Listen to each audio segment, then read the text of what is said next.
అంటే మనమే కదమ్మా. విప్పండి, తోలుకురండి, ఎవరిని అడిగితే. కాబట్టి ఎవరు అడిగినా కూడా చెప్పండి, అయ్యా నువ్వు దేవుడు కావాలయ్యా. హల్లెలూయా. నేనే కాదు, నువ్వు నేను మనందరం కూడా దేవుని బిడ్డలం. దేవుడు తన స్వరూపంలో తన పోలికలో మనం చేసుకుంటే మనం పోగొట్టుకున్నాం ధన్యతను. కాబట్టి దేవుడు మళ్ళీ తిరిగి రండి అని దేవుడు మనుషులను తయారు చేసి పంపిస్తున్నాడు. ఇర్మియాలో అంటాడు, పెందల కాడనే నేను నీ యొద్దకు నా ప్రవక్తలను పంపిస్తే నీవు విననొల్లక ఉన్నావని. కాబట్టి మన పని అదే, దేవుని వాక్యాన్ని చెప్దాం, సువార్తను చాటి చెప్దాం, గ్రామాలకి వాడలకు వెళ్ళిపోదాం. కట్టబడి ఉన్నటువంటి ఆ యొక్క గాడిదల లాంటి మనుషుల స్వభావాన్ని విప్పి దేవుని దగ్గర తేటమే సువార్త. హల్లెలూయా, హల్లెలూయా. సమయంలో ఈ నీ దినమందైనా సమాధాన సంబంధమైన సంగతులను తెలుసుకున్న నీకెంతో మేలు సుమా. కాబట్టి పాడకుందాం. యేసుప్రభు అంటాడు కదా, ఎక్కడిది మాట చెప్పండి, లూకా సువార్త 19వ అధ్యాయము 42 నుంచి 46 దాకా ఆ మాటలోనే కదా, ఈ నీ దినమందైనా సమాధాన సంబంధమైన సంగతులను తెలుసుకుంటే మనకెంతో మేలు, లోకానికి ఎంతో మేలు.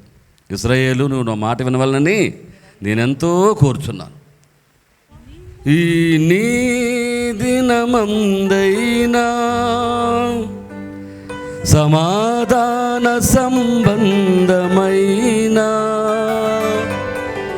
సంగతులను తెలిసికొనినా నీకెంతో మేలు సుమా.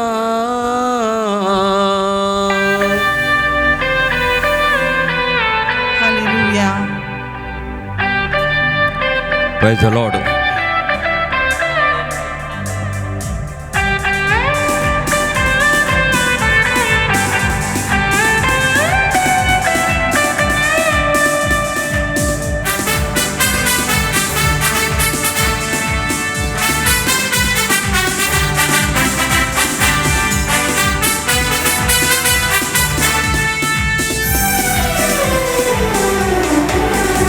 ఈ నీ దినమందైనా సమాధాన సంబంధమైన సంగతులను తెలుసుకొనినా నీకెంతో మేలు సుమా.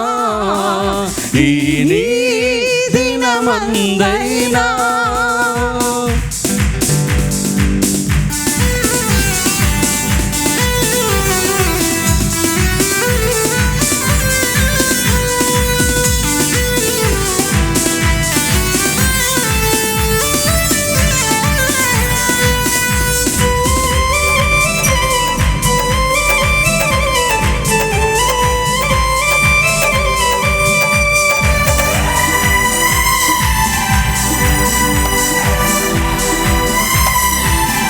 హల్లెలూయా, స్తోత్రం.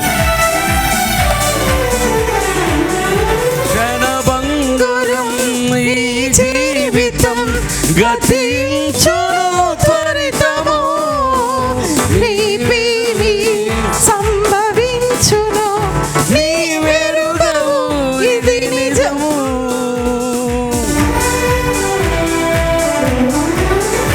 క్షణభంగురం ఈ జీవితం గతించును త్వరితము, రేపేమి సంభవించును నీ వెరుగవు ఇది నిజం.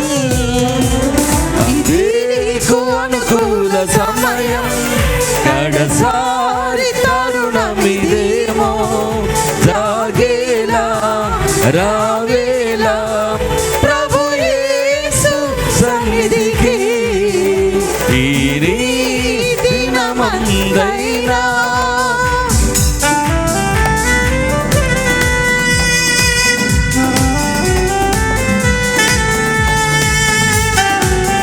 హల్లెలూయా, ప్రైజ్ ది లార్డ్.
హల్లెలూయా, స్తోత్రం.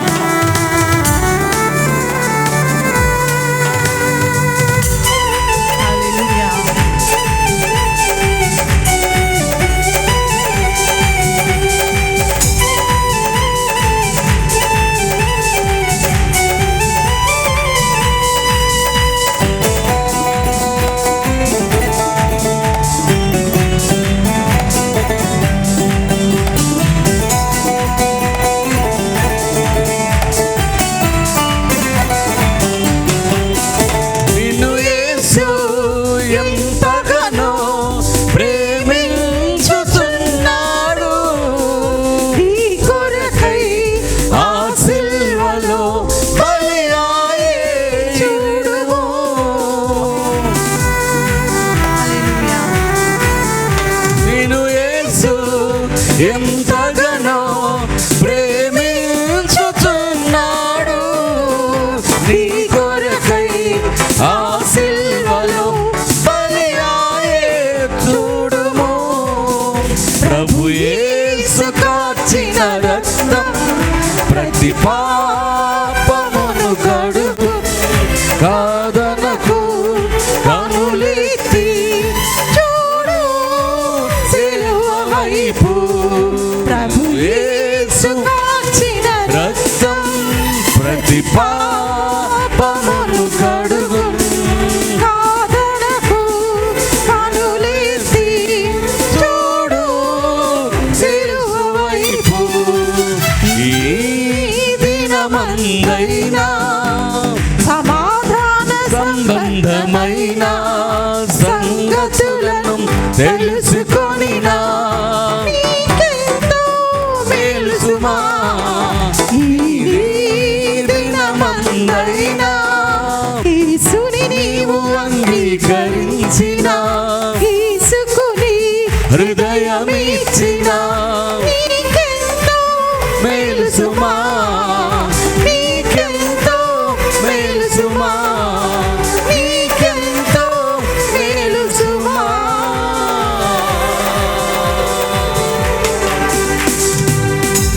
హల్లెలూయా, హల్లెలూయా. సమయంలో మనం ప్రార్థన చేసుకుందాం. ప్రేరేపించమని వారు ఒకరు లేక ఇద్దరు ప్రార్థించిన తర్వాత మనం యేసయ్యా వందనాలయ్యా. యేసయ్యా ఎన్ని ప్రార్థనలు, ఎన్ని విజ్ఞాపనలు ప్రభువా. నీ ప్రియబిడ్డలు నాయన త్వరగా ఆలయానికి రమ్మని అయ్యా ఎన్నిసార్లు నాయన గద్దించిన ఇంకా లోబడలేకపోతున్నారు ప్రభువా. యేసయ్యా, యేసయ్యా కనికరించండి అయ్యా.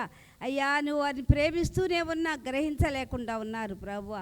ఆలయములకు పరుగుని వెళ్ళాలి, దేవుని వాక్కులు వినాలి. వారానికి ఒక్కసారి ఆదివారం పరిశుద్ధ దినము ఆశీర్వదించి పరిశుద్ధపరిచాడు మాకు అని ఆ పరిశుద్ధత ఆశీర్వాదాలు తెచ్చుకొనుటకు ఆలయంలోకి నాయన ముందుగా పరుగులుడుతూ వచ్చే నాయన తండ్రి యేసయ్యా ప్రియబిడ్డలు నాయన దర్శించండి నాయన. ఆటోల కోసం ఎదురు చూస్తున్నారేమో ప్రభువా. అయ్యా ఇంకా ఎందుకు ఇంకా ఆలస్యమై ఉన్నదో ప్రభువా, మీరే వారిని సరిచేసి తీసుకొని రండి నాయన. యేసయ్యా ఈరోజు నాయన మీరు నాయన అయ్యా జయ ఉత్సవంతో నాయన యేసయ్యా, యేసయ్యా గాడిద మీద ఊరేగుతూ నాయన అయ్యా అనేక మందితో నాయన కేకలు వేస్తూ సర్వోన్నతమైన స్థలములని స్తుతి చేసుకుంటా ప్రభువా. రాజుల రాజు యెరూషలేము నుండి నాయన ఊరేగుతూ వస్తుండగా ప్రభు జయ గీతములతో నాయన అయ్యా నాయన పరిసయ్యులు శాస్త్రులందరూ గోల అని ప్రభువా తండ్రి వారి నోరు మూపించమన్నప్పుడు ప్రభువా యేసయ్యా వీరు స్తుతి చేయకపోతే ఈ రాళ్ళు స్తుతిస్తాయి అని చెప్పి ఉన్నారయ్యా. అంత గొప్ప దేవుడు నాయన. రాళ్లతో కూడా ప్రభువా మిమ్మల్ని ఘనపరుచుకుంటున్నారయ్యా. వందనాలు చెల్లిస్తున్నాం. అయితే మేము ఇంకను గ్రహించలేక అయ్యా మా స్తుతులు మా స్తోత్రాలు ప్రభువా అయ్యా చేయలేక ప్రభువా నాయన మూర్ఖ స్వభావంతో నాయన ఉంటుండగా ప్రభువా లేవనెత్తండి ప్రభువా. ఈ సృష్టి నీది, ఈ సృష్టి అంతా కూడా ప్రభువా నిన్నెంతగా ఘనపరుస్తున్నాయి నాయన. అయ్యా వారికి ఇచ్చిన కార్యక్రమాలన్నీ ఈ సృష్టి అంతా చేస్తుండగా ప్రభువా మనుషులు మీ చేత్తో మీరు చేసిన నాయన మీ ఊపిరి అయ్యా మా నాసిక రంధ్రాల్లో ఊది నాయన మమ్మల్ని సజీవులుగా ప్రభువా నాయన తండ్రి మనుషులుగా నాయన నిలబెట్టావయ్యా. మేము నీ మాటలు వినలేకపోతున్నాం ప్రభువ. సరిచేయండి అయ్యా, సరిచేయండి ప్రభువ. యేసయ్యా కనికరించావు, ప్రేమించావు అని జ్ఞానం కూడా లేకుండా ఉంటున్నాంగా ప్రభువ, సరిచేయండి. అలాగే ప్రభువ ఈరోజు నాయన మా కొరకుగా సిద్ధపరిచిన ఈ వాక్యాన్ని నాయన అయ్యా నీ దాసు నోటెమటి మీరు చెప్తుండగా ప్రభువ, పరిశుద్ధాత్మతో నాయన నీ దాసుడు చెప్పే ప్రతి వాక్కులు అయ్యా వాక్కులు మాకు కూడా నాయన ఆత్మ ద్వారా అర్థం చేసుకుని అయ్యా ఈ ఆలయం అంతా కూడా ప్రభు పరిశుద్ధాత్మ జల్లులతో నాయన అయ్యా ఒక్కొక్కరి మీద వాలి ప్రభు ఎక్కడ కూడా ఆటంకాలు లేకుండా వాక్యం వినుటకు సహాయం చేయండి అయ్యా, సరి చేసుకునే వారముగా సహాయం చేయండి ప్రభు. యేసయ్యా కనికరించండి. ఆలయం మెట్లెక్కి లోపలికి వచ్చి ఆలయం లోపల కూర్చుంటే ప్రభు నీ అంగి అంచంతా కూడా పరిచి ఉన్నదే, మేము నాయన ఆ అంగి అంచు తాకి నాయన నా తండ్రి ఆ స్త్రీ నాయన స్వస్థత పొందింది నాయన. అలాగే ప్రభు ముందుగా వచ్చి నాయన నీ ఆలయంలో నీ అంగి అంచుల మీద కూర్చొని ఉంటే ప్రభు అయ్యా ఎంత స్వస్థత నాయన. ఒక్కొక్కరికి నాయన ఇంకా నాయన ఇంకా రోషము లేకుండా ఉన్నారు ప్రభువ. యేసయ్యా చెప్తున్నా కానీ దురద చెవులు గలవారుగా ప్రభువ ఇదిరించుకుంటున్నారే కానీ సరి చేసుకోలేకపోతున్నారు ప్రభువ. యేసయ్యా వందనాలు. ఈ వాక్యం వినుటకు వచ్చిన ప్రతి కుటుంబాన్ని దర్శించండి అయ్యా. జాన్సన్ బాబుకి నాయన ఆరోగ్యం ఇచ్చి నాయన ఆలయంలోకి వచ్చేవాడుగా సహాయం చేయండి. అలాగే ప్రభు రూతమ్మ కూడా నాయన సంపూర్ణ ఆరోగ్యంతో ఆ బిడ్డని ఆలయంలోకి వచ్చుటకు సహాయం చేయండి. యేసయ్యా కనికరించండి అయ్యా. కస్తూరిబాయిని ప్రభు నాయన ఇంటికి తీసుకొచ్చినందుకు వందనాలు. ఇంకా సంపూర్ణమైన స్వస్థతతో ఆ బిడ్డను ప్రభు నాయన సరిచేయండి అయ్యా, సరిచేయండి అయ్యా. మీరిచ్చిన అయ్యా శరీరము నాయన ఇది నీ ఆలయము నాయన, ఈ శరీరము ఈ ఆలయాన్ని నాయన పాడు చేసుకోకూడదని చెప్పి ఉన్నావు కాబట్టి వచ్చిన అనారోగ్యాన్ని ఈ ఆలయాన్ని ప్రభు తండ్రి నాయన మీరే శుద్ధి చేయండి అయ్యా బిడ్డకి ప్రభు. యేసయ్యా కనికరించండి ప్రభు నాయన. ఇప్పుడు పాటలతో వాక్యాలతో నాయన అయ్యా నా దేవ నాయన కానుకలు ప్రభు అయ్యా గుప్పెడు బియ్యము కృతజ్ఞతార్పణలు దశమ భాగాలు తీసుకొచ్చే కుటుంబాలని దర్శించండి అయ్యా. నీ శరీరము రక్తము మేము తీసుకుంటుండగా నాయన తండ్రి యేసయ్యా మాలో ఉన్నటువంటి అస్వస్థతలు అవిధేయతలు అక్రమాలని నాయన సరి చేసుకునేవారాగా సహాయం చేయండి. ఇంకా బాప్తీసం తీసుకోకుండా బిడ్డలు త్వరగా బాప్తీసం తీసుకునేటకు సహాయం చేయండి అయ్యా. నాయన పాటలు పాడుతానికి నాయన అయ్యా మాకు ఇచ్చిన ప్రభు ఈ మ్యూజిక్ని అందరినీ అయ్యా వారి కుటుంబాలని దీవించండి ప్రభు. యేసయ్యా నీ కృపలో నాయన యేసయ్యా నీవే మాకు దయతలిచావయ్యా, కృప చూపించావయ్యా. ఈ కాంపౌండ్ అంతా కూడా నీ కృపలో నింపుతున్నందుకు కొందరు మా హాస్టల్ బిడ్డల్ని స్కూల్ పిల్లల్ని కాపాడండి అయ్యా. నాయన 10th క్లాస్ ఎగ్జాములు చక్కగా మార్కులు వచ్చేటకు జ్ఞానాభివృద్ధి బిడ్డలకు కలుగు చేయండి, జ్ఞాపక శక్తితో ఉండేటకు సహాయం చేయండి. అలాగే ప్రభు యేసయ్యా కనికరించండి. నెక్స్ట్ ఇయర్ ప్రభు హాస్టల్ పిల్లలు ఎక్కువ మంది చేరుటకు సహాయం చేయండి. మాకు స్కూల్ కావాలి కదా నాయన, స్కూల్లో స్ట్రెంత్ ఎక్కువ కావాలయ్యా. అందుకనే ప్రభు నాయన హాస్టల్ పిల్లలు నాయన అనేక మందిగా ప్రభు తండ్రి నాయన వచ్చుటకు సహాయం చేయండి ప్రభు. నాయన ప్రేరేపించండి. ఒక్కొక్క రాత్రి చెప్పిన దైవజనులందరికీ చెప్పి ఉన్నారయ్యా. వారి ఊర్లలో ఉన్నటువంటి వారి బిడ్డలందరినీ నాయన అయ్యా సంఘ బిడ్డలందరినీ నాయన హాస్టల్లో చేరుటకు సహాయం చేయండి ప్రభు. యేసయ్యా అంతకుముందు నాయన అయ్యా హాస్టల్లో చదువుకున్న బిడ్డలందరూ కూడా ఆశీర్వదింపబడ్డారయ్యా, అనేక ఉద్యోగాలు చేసుకుంటున్నారయ్యా, కుటుంబాలతో నాయన దేవుని సేవ చేస్తున్నారు ప్రభు.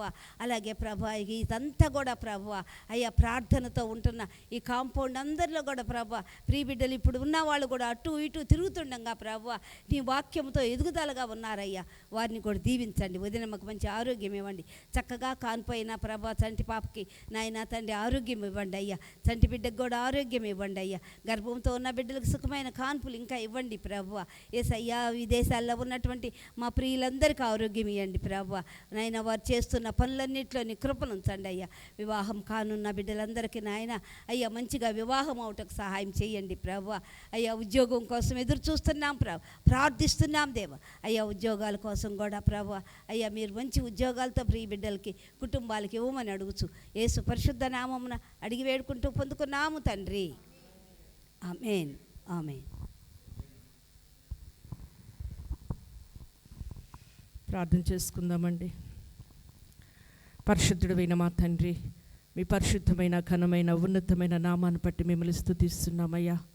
గడిచిన పునరుత్థాన దినము నుండి తండ్రి ఈ దినము వరకు కూడా నాయన నీ అపారమైన ప్రేమలో కృపలో అయ్యా మీరు మమ్మల్ని కనికరించి నాయన అయ్యా సజీవ లెక్కలో నాయన మీ ఆలయానికి మీరు మమ్మల్ని తీసుకొచ్చినందుకు మీకు వందనాలు స్తుతులు చెల్లిస్తున్నాం ప్రవ్వా. పూర్ణ హృదయముతో పూర్ణ ఆత్మతో పూర్ణ బలముతో నాయన మిమ్మల్ని స్తుతించి ఆరాధించే శక్తిని మీరు మాకు అనుగ్రహించండి. ఆత్మపూర్వముగా నాయన ప్రాణాత్మ శరీరముతో నాయన అయ్యా మిమ్మల్ని స్తుతించే భాగ్యాన్ని నాయన అయ్యా మాకు మా సంఘానికి మీరు అనుగ్రహించండి.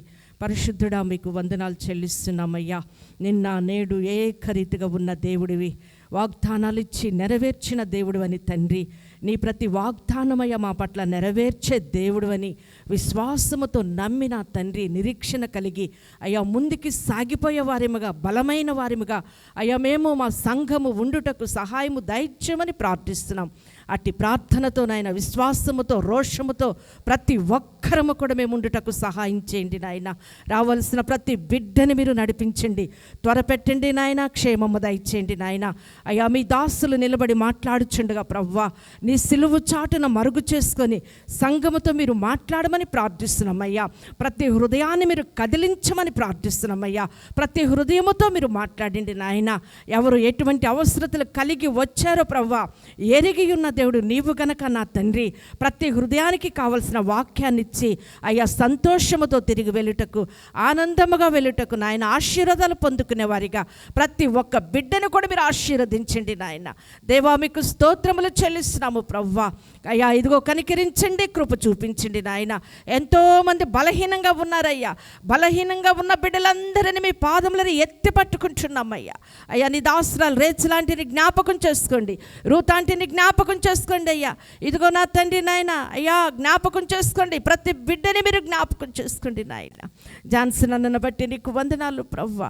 ప్రవ్వా కస్తూరిని బట్టి మీకు వందనాలు ప్రవ్వా. ప్రవ్వా బిడ్డలందరినీ మీ పాదములను ఎత్తి పట్టుకుంటున్నాం అయ్యా. మంచి ఆరోగ్యం దయచండి, శక్తితో నింపండి, బలముతో మీరు నింపి నడిపించమని ప్రార్థిస్తున్నాం అయ్యా. నీ రాకడతి సమీపంలో ఉంది, సిద్ధపాటు కలిగిన వారిముగా నాయన మేము సిద్ధపడి నాయన అనేక మందిని మీ పాదములకి నడిపించేవారిముగా నాయన అయ్యా. అయ్యా నా తండ్రి మమ్మల్ని వాడుకోమని కూడా ప్రార్థిస్తున్నాం అయ్యా. పరిశుద్ధుడా మీకు వందనాలు, సహాయం దయచేయండి అయ్యా. పాటల ద్వారా మహిమ పొందండి, వాక్యాల ద్వారా అయ్యా ప్రతి బిడ్డని మీరు బలపరచండి నాయన. బల్లారాధనలో మీరు తోడుగుండి సహాయం దయచేయండి. వర్షిప్లో మీరే ఉండి నడిపించమని ప్రార్థిస్తూ నీ బిడ్డలందరినీ మీ చేతులకు అప్పచెప్పుకుంటూ సంఘమంతా నీ పాదములను ఎత్తి పట్టుకుంటూ అయ్యా నీ కృపలో నాయన, నీ దయలో, మీ కనికరములో ముందుకు నడిపించమని కృతజ్ఞతాస్తుతులు మీకు చెల్లిస్తూ అయ్యా మా జీవితాల్లో, మా కుటుంబాల్లో మీరు చేస్తున్న ప్రతి మేలును బట్టి కూడా మీకు వందనాలు చెల్లిస్తూ నజరేడైన యేసయ్య పరిశుద్ధమైన నామములో ప్రార్థించి బ్రతిమలాడి వేడుకుంటున్నాం మా ప్రియ తండ్రి. ఆమేన్, ఆమేన్. హల్లెలూయా. దేవుని నామానికి స్తోత్రం కలుగును గాక. మరి క్వైర్ వాళ్ళందరూ వచ్చినట్లయితే మరి ఒక పాట పాడుకుందాం. అందరం కలిసి దేవుని స్తుతించుకుంటూ, దేవుని ఆరాధించుకుంటూ. యోర్దాను ఎదురైనా, ఎర్ర సముద్రము పొంగి పొర్లిన దేవుడు మనతో ఉండే దేవుడు. యోర్దాను ఎదురైనా, ఎర్ర సముద్రము పొంగినా, యోర్దాను ఎదురైనా, ఎర్ర సముద్రము పొంగినా, భయము లేదు జయము మనదే, భయము లేదు జయము మనదే. విజయ గీతము పాడెదము, విజయ గీతము పాడెదము.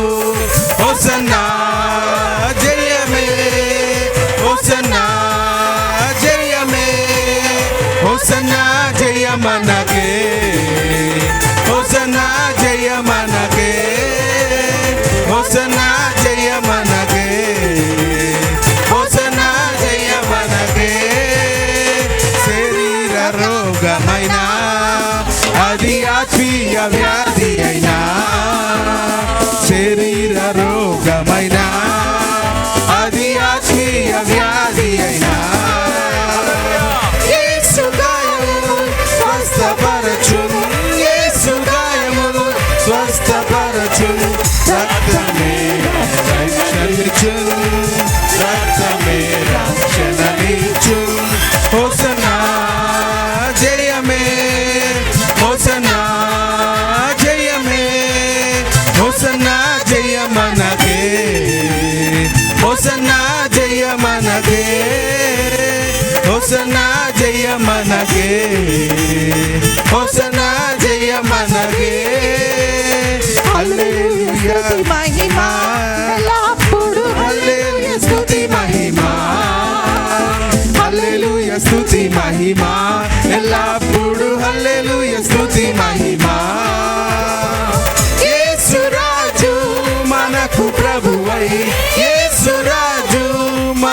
ప్రభువై త్వరగా వచ్చుచుండే త్వరగా వచ్చుచుండే హోసన్నా జయమే హోసన్నా జయమే హోసన్నా జయమనదే హోసన్నా అంటాం జయం మనదే అన్నారు హోసన్నా హోసన్నా జయమే హోసన్నా జయమనదే హోసన్నా జయమనదే హోసన్నా జయమనదే హోసన్నా జయమనదే హోసన్నా జయమనదే హోసన్నా జయమనదే praise the Lord hallelujah hallelujah hallelujah ప్రార్థన చేసుకుందాం దేవుని నిలబడి ప్రార్థన చేసుకుందాం. మన దేవుడు రాజు ప్రభులకు ప్రభు సర్వలోకమును పరిపాలించే దేవుడు సర్వాధికారి అయిన దేవుడు ఆయన నీతిపరుడు న్యాయము జరిగించే దేవుడు మన జీవితంలో అని ఈ లోకానికి వచ్చిందే బాధింపబడుతున్న పీడింపబడుతున్న బిడ్డలకు న్యాయము చేయడానికి వచ్చిన దేవుడు నీ రాజు నీతిపరుడు ఆయన ఎద్దకు వస్తున్నాడు. గుమ్మలారా మీ తలను పైకెత్తని చెబుతున్నాడు. ఆయన నీలో ప్రవేశించినట్లుగా నీ హృదయ ద్వారములు తెరిచినట్లయితే ఆయన నీకు రావటానికి సిద్ధంగా ఉన్న దేవుడు. అందుకంటే ప్రభు యెరూషలేము పట్టణం చూసి ఈ నీ దినమందైనా సమాధాన సంబంధమైన సంగతులు నువ్వు తెలుసుకున్నాడు నీకు మేలు చెబుతున్నాడు. ప్రియ దేవుని బిడ్డ, మనకు మేలు కలగటానికి నీ జీవితంలో శాంతి సమాధానం నీకు పొందుకోవటానికి దేవుడు నీలో రావటానికి సిద్ధపడుతున్నాడు. ఇంకా నీవు కట్టబడిన గాడిద వల్లే ఉన్నావా, బంధకాల్లో నువ్వు శ్రమల్లో ఉన్నట్లయితే ఈ దినము నీకు ఆఖరి దినమేమో, ఈ సమయంలో రాదేమో. ప్రియ దేవుని బిడ్డలు గమనించండి. ఆలయంలో ఉన్న నీవు ప్రార్థిస్తున్న నీవు, ప్రభువా నా కట్లు విప్పిన ఆయన, నా శ్రమలో నుంచి నాకు విడుదల కలిగించిన ఆయన, నాకు స్వేచ్ఛను దయచేయి, అంధకార సంబంధమైన అధికారంలోంచి విడిపించ ప్రభువా అని నువ్వు ప్రార్థించిన యెడల దేవుడు నేడే నీకు విడుదల కలిగించబోతున్నాడు. నీవు నీ కుటుంబము దేవుడిలో ఉండాలని కోరుకుంటున్నట్లయితే దేవుడు రమ్మని చెబుతున్నాడు. ఆయనకి ఏ ఆటంకం లేదు, ఏ ఆక్షేపం లేదు. ఇప్పుడే నువ్వు దేవుని దగ్గరికి వచ్చేటట్టు దేవుడు నిన్ను రాజుగా ఆయన సిద్ధంగా ఆసురుడై ఉన్నాడు. తన రాజ్యములో చేర్చుకోవటానికి ఆయన ఇష్టపడుతున్నాడు. నేను నా ఇల్లు నా ఇంటి వారందరూ మానక స్తుతించెదము. నేను నా ఇల్లు నా ఇంటి వారందరూ మానక స్తుతించెదము. నన్ను పిలువబోచావు స్తోత్రం, నే చెదరక మోసావు స్తోత్రం, నన్ను పిండము వలె కాచావు స్తోత్రం, నే చెదరక మోసావు స్తోత్రం. ఎబినేజరే ఎబినేజరే ఇంతవరకు మోసితివే. ఎబినేజరే ఎబినేజరే నా తలంపుతో నేనున్నావే. స్తోత్రం స్తోత్రం స్తోత్రం,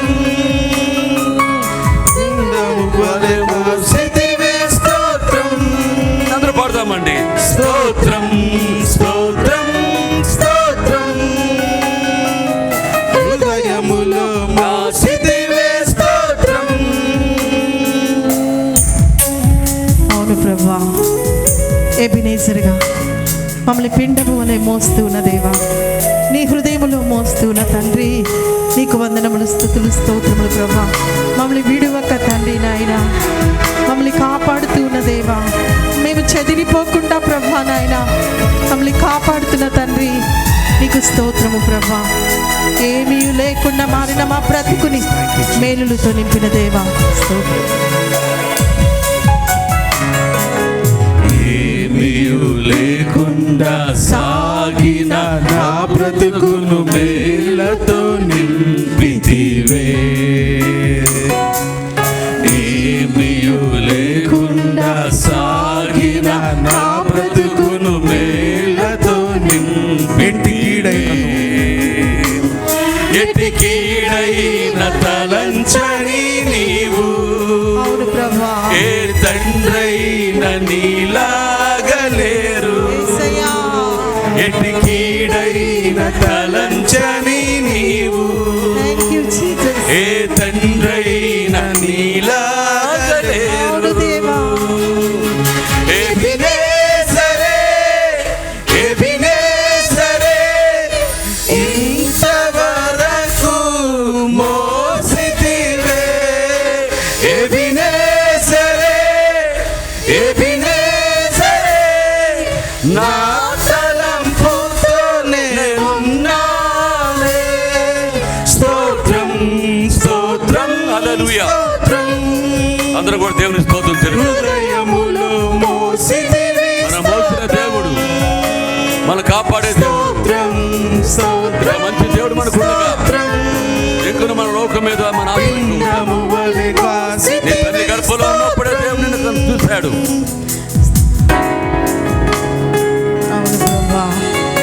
మనం చూస్తున్న దేవుడు, మన కాపాడుతున్న దేవుడు. అనుదినము ఆయన వాత్సల్యత నూతనంగా మనం అందుకుంటుంది.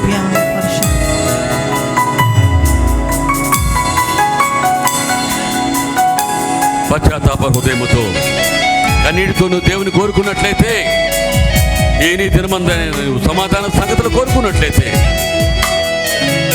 దేవుడు నిన్ను సమాధానపరచబోతున్నాడు. మన పాపం క్షమించి మన కట్లు విప్పి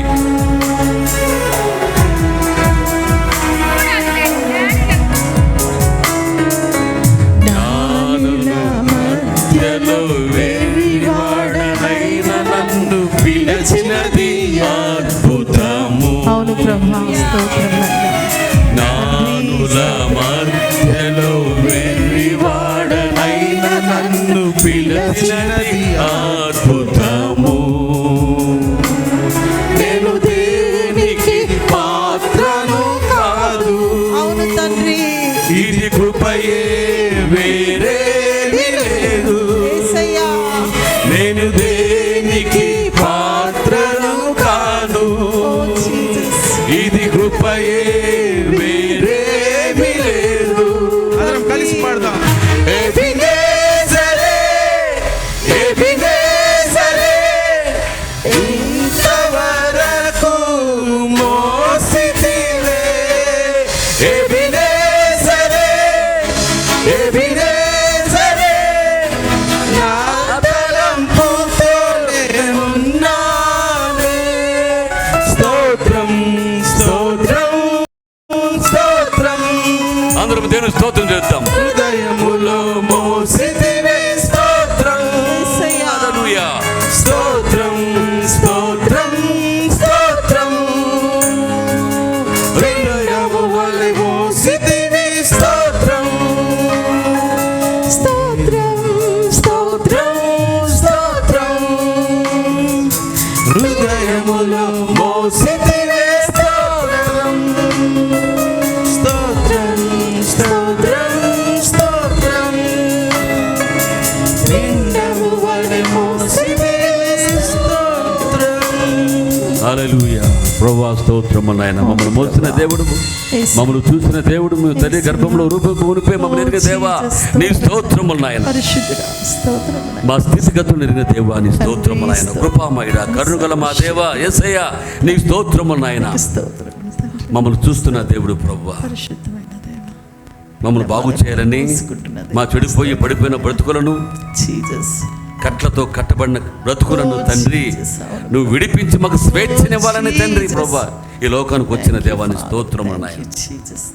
మమ్మల్ని బాగు చేయండి, మమ్మల్ని సరి చేయండి ప్రభువా. నీ ప్రియ బిడ్డలుగా, నీ ప్రియ సంఘముగా, నీ ప్రియ కుటుంబాలుగా మమ్మల్ని ఎంచుకోమని కోరుతున్నాం తండ్రి. స్తోత్రం, స్తోత్రం నాయన.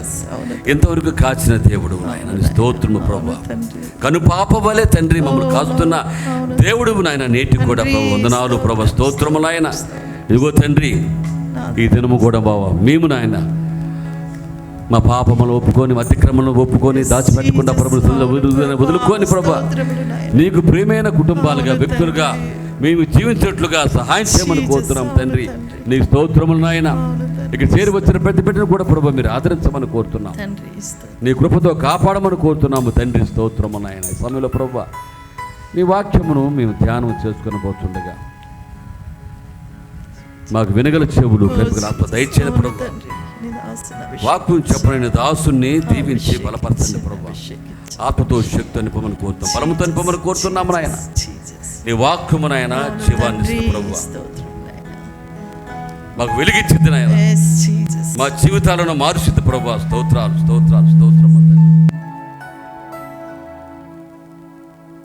నీ వాక్యము తండ్రి శ్రద్ధగా విని ప్రభు ఆలకించే మనసు మాకు దయచేయమని కోరుతూ సమస్త ఘనత మహిమ మీరే పొందుకోమని కోరుచు మా ప్రభు, మా రక్షకుడైన యేసుక్రీస్తు ప్రభు వారి యొక్క పరిశుద్ధ నామములో వేడుకొని ప్రార్థిస్తున్నాము తండ్రి. ఆమేన్. రంగమా దేవుని బిడ్డలారా, ఈ దినము ప్రత్యేకమైన దినం కదండి. ప్రత్యేకమైన దినం అంటే ఏమందరూ బాగున్నారా? ఏంది అందరూ మౌనం వహిస్తున్నారు దేవుని సన్నిధిలో? అమ్మా సంతోషంగా ఉందాం. దేవుని స్తోత్రం, హల్లెలూయా. దేవుని దగ్గరికి వచ్చిన తర్వాత మన ఈతి బాధలు, కష్టాలన్నీ కూడా మన ఆడ వదిలిపెట్టి రావాలి. సరేనమ్మా? అంటే మళ్ళీ పోయేటప్పుడు తీసుకెళ్ళమని కొడుతున్నాము కదా, వదిలిపెట్టేసేయాలి అంతే. ఆయన మన పెద్ద భారమును ఆయన భరిస్తున్న దేవుడు. నీ గురించి ఆయన చింతిస్తున్నాడు కాబట్టి నువ్వు చింతపడనక్కర్లా. నువ్వెందుకు ఇంక చింతపడేది, బాధపడేది? కాబట్టి దేవుని సంతోషంగా ఉందాం. ఈ ఆదివారము అనగా ఈ పరిశుద్ధ దినం ఏంటంటే ఇది మట్టల ఆదివారం, పామ్ సండే ఇంగ్లీష్లో. అంటే ఈ దినమందు యేసు ప్రభువారు అంతా తెలిసిందే, ఆయన జైకర ప్రవేశం జరిగిచ్చాడు. ఆయన యెరూషలేం నుంచి బేతనీకి వచ్చి ఆడ నుంచి ఆయన యెరూషలేంలోనికి వెళ్తూ ఉన్నాడు. వెళ్తున్నప్పుడు అనుకోని విధంగా అంటే ప్రవచనం నెరవేరాడు కాబట్టి జరిగిన క్రియ ఏంటంటే అందరూ కూడా ఆయనకు సన్మానం, ఇట్స్ ప్రొఫెషన్. లేకపోతే ప్రొఫెషన్ అంటే ఊరేగింపులాగా హోసన్నా హోసన్న కొంతమంది, ప్రభుపేట వచ్చి వాడు స్థుతించబడగా కొంతమంది. వాళ్ళు ఊరకన్నారు అనుకున్నారు వాళ్ళ మాటలన్నీ. ఏమా ఊరకన్నారా? వాక్యంలో ఉంది చెప్పబడిన అన్నీ కూడా. కీర్తన గ్రంథంలో చెప్తాడు, చండ బిడ్డల్లా స్తుతుల మీద నేను ఆశ్రయం చెప్తున్నాడు. జకర్యా గ్రంథము 9:9 చెబుతాడు, నీ రాజు నీతిమంతుడు, నా రక్షణ ఇచ్చే దేవుడు. ఇవన్నీ కూడా నెరవేరాలి. కాబట్టే యేసు ప్రభు వారు ఆ విధంగా వస్తున్నప్పుడు మనుషులకు తెలియకుండానే దేవుణ్ణి మహిమపరిచారు. హల్లెలూయా. ఆయన రాజు, ప్రభు, ఆయన భారవాహిక జీవి అనగా ఏంటమ్మా చెప్పండి? గాడిద కదా. ఈ గాడిద యొక్క గుణం ఏంటంటే మురికిలో ఉండేది, బురదలో ఉండేది, తర్వాత బరువు మోసేది, భారాన మోసేది, ఎప్పుడు తల దించుకునే ఉంటుంది అది. సరే, అయినా మనకు తెలిసిన వేలేండి కదా. అయితే దేవుడు గాడిద అనేది అపవిత్రమైనదని బైబిల్లో ఉంది. నెమరు వేసినా దానికి 2 రెక్కలు లేవు కాబట్టి అది అపవిత్రమైన జంతువు. అబ్రహాము కూడా తన కుమారుడిని ఇస్సాకును బలిసినప్పుడు ఏం తీసుకెళ్తాడమ్మా? మా చెప్పాలా? గాడిదని తీసుకెళ్తాడు లేదా? ఏంది అందరూ అంటున్నారు? మేము చూడలేదు కదండి అంటారా? గాడితో గుర్రం మా తెలియదు కదా. బైబిల్లో ఉందిగా. చూడండి 22 అధ్యాయం 4-5 వచనాలు మనం చూస్తాం కదా. ఆ గాడిదని అక్కడ పెట్టి, ఆ పనివారిని అడబెట్టి మేము పైకి వెళ్ళి తన పనివారితో మీరు గాడిదతో ఇక్కడనే ఉండుడి. ఈ చిన్నవాడు అక్కడికి వెళ్ళి దేవునికి మొక్కి మరలా మీ యొద్దకు వచ్చేదమని చెప్పి. ఎందుకంటే గాడిద ఎక్కకూడదు, దేవుని సన్నిధికి రాకూడదు, అపవిత్రమైంది. ఇంకో చోట తన మెడ ఎర్రగొట్టమంటాడు, గొర్రెపిల్లనేమంటాడు. ఎన్ని తన వాక్యాలు. కాబట్టి మన వాక్యాలు కూడా విందాం. కాబట్టి అలాంటి దానికి దేవుడు విడుదల కలిగించాడని వాక్యం చెబుతుంది. మనందరం కూడా అలాంటి వాళ్ళమే కదమ్మా. అలాంటి వాళ్ళని దేవుడు మనను రక్షించడానికి ఆయన ఈ లోకానికి వచ్చి మన గొప్ప త్యాగాన్ని దేవుడు చేశాడు. హల్లెలూయా. దేవుని స్తోత్రములు. మన మధ్యలో ఈ దినమందు నేను వరకు ఒక మాట చెప్పాను అంతేలేండి. వాక్యం చెప్పడానికి మా చిన్నాయన గారు బుద్ధి చిన్నాయన గారు మన మధ్య ఉన్నారంటే జోనాథన్ గారు, జోనాథన్ గారు మన మధ్య ఉన్నారు. వారి కంపాషన్ మీకు పోయినసారి కూడా చెప్పా, ఇంటర్నేషనల్ ఆర్గనైజేషన్లో వాళ్ళు పనిచేశారు, ఇండియా మొత్తానికి వారు డైరెక్టర్గా. కాబట్టి వారు ఉంటే మనకు చాలా సంతోషం. మరి మా చిన్నాయన గారు అంటే మా కృపాదాన తాత గారి కుమారులు వారు వారుంటూ సంతోషం. మా పెద్దమ్మ గారు కూడా వచ్చారు. దేవుడు వారిని దీవించునుగాక. Now I invite my dear uncle, మా చిన్నాయన గారు, come on to the dais and share the word of God this morning to the church. చప్పటి కొడుతూ ఆహ్వానించుకుందామా? ఇటుకి చప్పటి కొడుతూ ఆహ్వానించుకుందాం చిన్నాయన గారిని. వారు వచ్చి దేని వాక్యాన్ని మనకు అందిస్తారు కాబట్టి శ్రద్ధగా దేని వాక్యం విందాం. ఆ గాడిదను దాని పిల్లను తోలుకొని వచ్చి 7వ వచనం 21వ అధ్యాయం మత్తయి. ఆ గాడిదను దాని పిల్లను తోడుకొని వచ్చి వాటి మీద తమ బట్టలు వేయగా ఆయన బట్టల మీద కూర్చుండెను. జనసమూహములలోనూ అనేకులు తమ బట్టలు దారి పొడుగున పరిచిరి. కొందరు చెట్ల కొమ్మలు నరికి దారి పొడుగున పరిచిరి. జనసమూహములలో ఆయనకు ముందు వెళ్ళుచుండిన వారును వెనుక వచ్చుచుండిన వారును, దావీదు కుమారునికి జయము, ప్రభువు పేరిట వచ్చువాడు స్తుతింపబడునుగాక, సర్వోన్నతమైన స్థలములలో జయము అని కేకలు వేయుచుండిరి. ఆయన యెరూషలేములోనికి వచ్చినప్పుడు పట్టణమంతయు ఆయన ఎవరో అని కలవరపడెను. జనసమూహము ఆయన గలిలయలోని నజరేతుడగు ప్రవక్త అయిన యేసు అని చెప్పిరి. 16వ వచనం. వీరు చెప్పుచున్నది వినుచున్నావా అని ఆయనను అడిగిరి. అందుకు యేసు, వినుచున్నాను. బాలుర యొక్కయు చంటి పిల్లల యొక్కయు నోట స్తోత్రములు చేసితివి అను మాట మీరెన్నడను చదవలేదా అని వారితో చెప్పి వారిని విడిచి పట్టణము నుండి బయలుదేరి బేతనీయకు వెళ్ళి అక్కడ బస చేశాను. దేవుడు ఈ కొద్ది మాటలు మన వినికిడిలో ఆశీర్వదించునుగాక.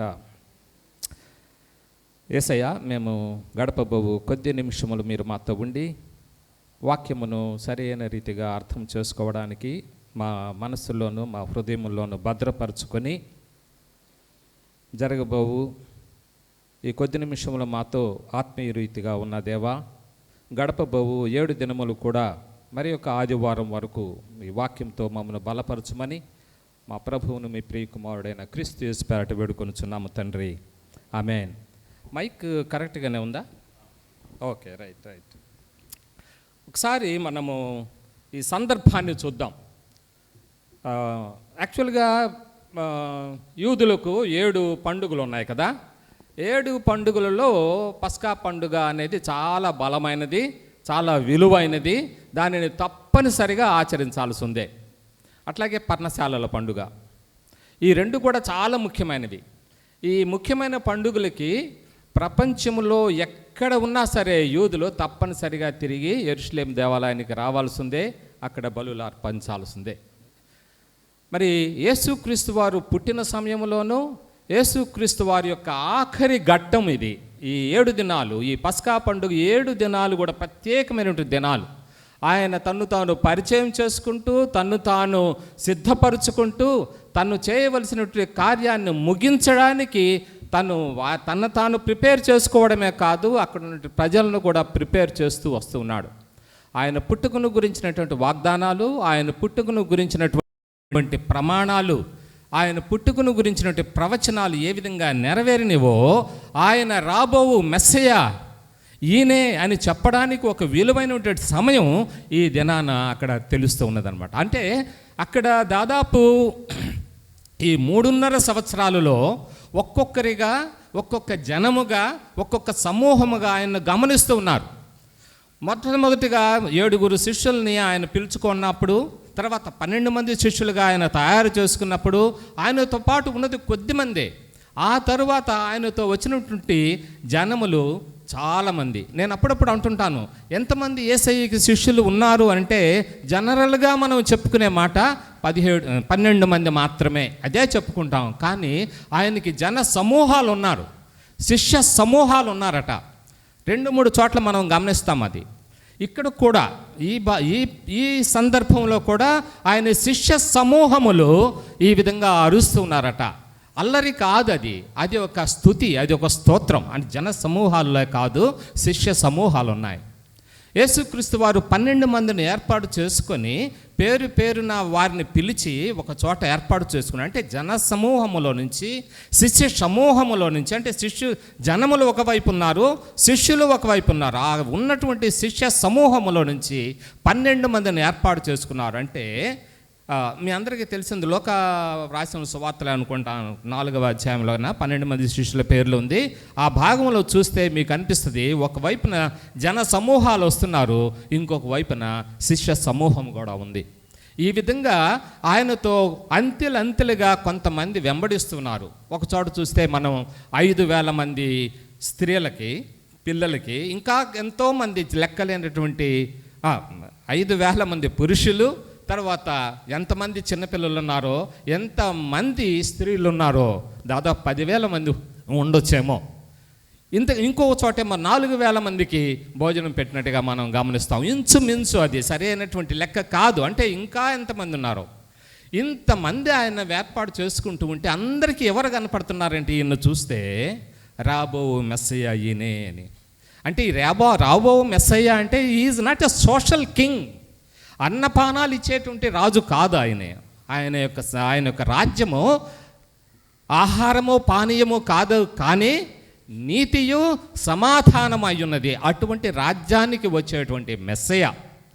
చాలామంది అనుకుంటున్నారు ఆ రోజుల్లో ఈ యేసయ్య మెస్సయ్య అనడానికి పరరాజ పరిపాలనలో నుంచి మమ్మల్ని విడిపించేటువంటి వాడు అని ఎదురు చూస్తున్నారు. బైబిల్ అంతట్లో మనం చూస్తుంటే, అంటే అబ్రహాము, ఇస్సాకు, యాకోబుల వరకు ఒక ఎక్స్టెండెడ్ ఫ్యామిలీగా కొన్ని వేల కుటుంబాలతో కలిసి ప్రయాణం చేసిన వాళ్ళు, యాకోబు తర్వాత 12 మందిలో ఉన్న యేసేపు నుంచి ఐగుప్తులో ఉన్నటువంటి 450 మంది ఈ అబ్రహాము సంతానం, ఈ యొక్క పితరుల యొక్క సంతానం. అక్కడ వచ్చిన తర్వాత అందులో నుంచి బయటికి వచ్చేసేటప్పుడు, అంటే ఫరో రాజు యొక్క పరిపాలనలో నుంచి ఆ బానిసత్వంలో నుంచి బయటికి వచ్చినప్పుడు అది ఒక రాజ్యముగా ఏర్పడింది. ఆ రాజ్యానికి కింగ్ మోషే కాదు, కానీ యెహోవా దేవుడే రాజు. ఆ రాజు మళ్ళీ వాళ్ళతోనే ప్రయాణం చేస్తున్నారు. ఆ ప్రయాణం ఎన్ని ఇబ్బందులు వచ్చినాయో, ఎన్ని బాధలు వచ్చినాయో, ఎన్ని ఒకలాంటి ప్రమాదాలు, అనారోగ్యాలు ఎన్ని వచ్చినాయో, ఎంతమంది రాలిపోతున్నారో, అన్నిటిలో నుంచి దేవుడు వాళ్ళు చేసేటువంటి ఒబీడియన్స్ను కొద్దీ ఆయన వాళ్ళని రక్షిస్తూ తీసుకొచ్చా. కానీ చాలా విచారం ఏంటంటే, అందులో నుంచి వచ్చినటువంటి 6 లక్షల మంది కాల్బలం, అంటే ఇంకా ఎంతమంది ఉన్నారో, ఇంకా 10 లక్షలు ఉంటారా, ఇంకా ఎక్కువ ఉంటారు. ఇంతమంది జనం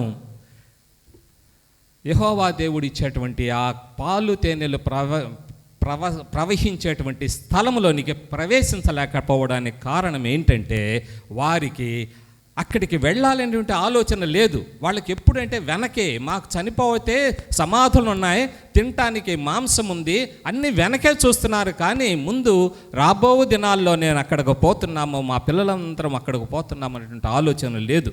అయితే ఆ 40 సంవత్సరాలు ఎంతమంది రాలిపోతున్నా, ఎన్ని ఇబ్బందులు వచ్చినా దేవుడు అక్కడికి తీసుకుని వచ్చాడు. చివరికి వచ్చేటప్పుడు ఎంతమంది రాజులు. అయితే మోషే ఉన్నంతకాలం మీరు గమనించారో లేదో, కానీ మోషే ఉన్నంతకాలం ఇక్కడ ఒక పాస్టరల్ కేర్ మాదిరిగా ఉంది. ఒక సిపాయి ఒక రాజ్యాన్ని విస్తరింపచేయడానికి, యోధులను తయారు చేయాలని అనుకోలేదు మోషే. అయితే సీజన్స్ మారే కొంది లీడర్స్ని డిఫరెంట్గా దేవుడు లేపుతూ ఉంటాడు.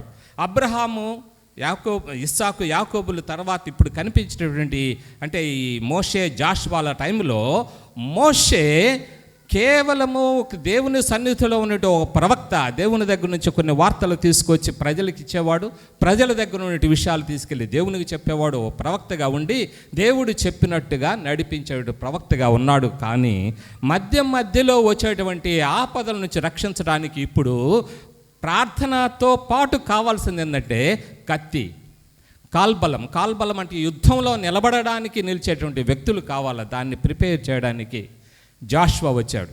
జాషువా కూడా ఆయన ఇందాక మనం పాట పాడుకున్నట్టుగా జాషువాతో పాటు ఆయన కుటుంబం కూడా దేవుని సన్నిధిలో దేవునికి సేవ చేయడానికి ఉన్నారు. వారు చూసేటువంటి జనాల్లో అక్కడ ఇక్కడ విగ్రహాదానాలు జరుగుతున్నా, వారికి వాళ్ళు వాళ్ళ దేవుళ్ళని తయారు చేసుకుంటూ ఉన్నా, జాషువా మాత్రము తను ఏ విధంగా అయితే దేవుని సన్నిధిలో ప్రిపేర్ చేసుకోవాలనుకున్నాడో ఆ విధంగా ప్రిపేర్ చేసుకొని ఒక రాజ్యముగా, అంటే పాలు తేనెలు ప్రవహించే స్థలానికి వెళ్ళే లోపల దాదాపు 7 దేశాలు ఇశ్రాయేలీల మీద, మరి ఆ పేర్లు మీ అందరికీ తెలుసు. హిత్తీయులు, పెరిజీయులు, ఈ విధంగా చాలామంది ఉన్నారు కదా. వీరందరూ దాదాపు వాళ్ళని హింసిస్తున్న వాళ్ళే.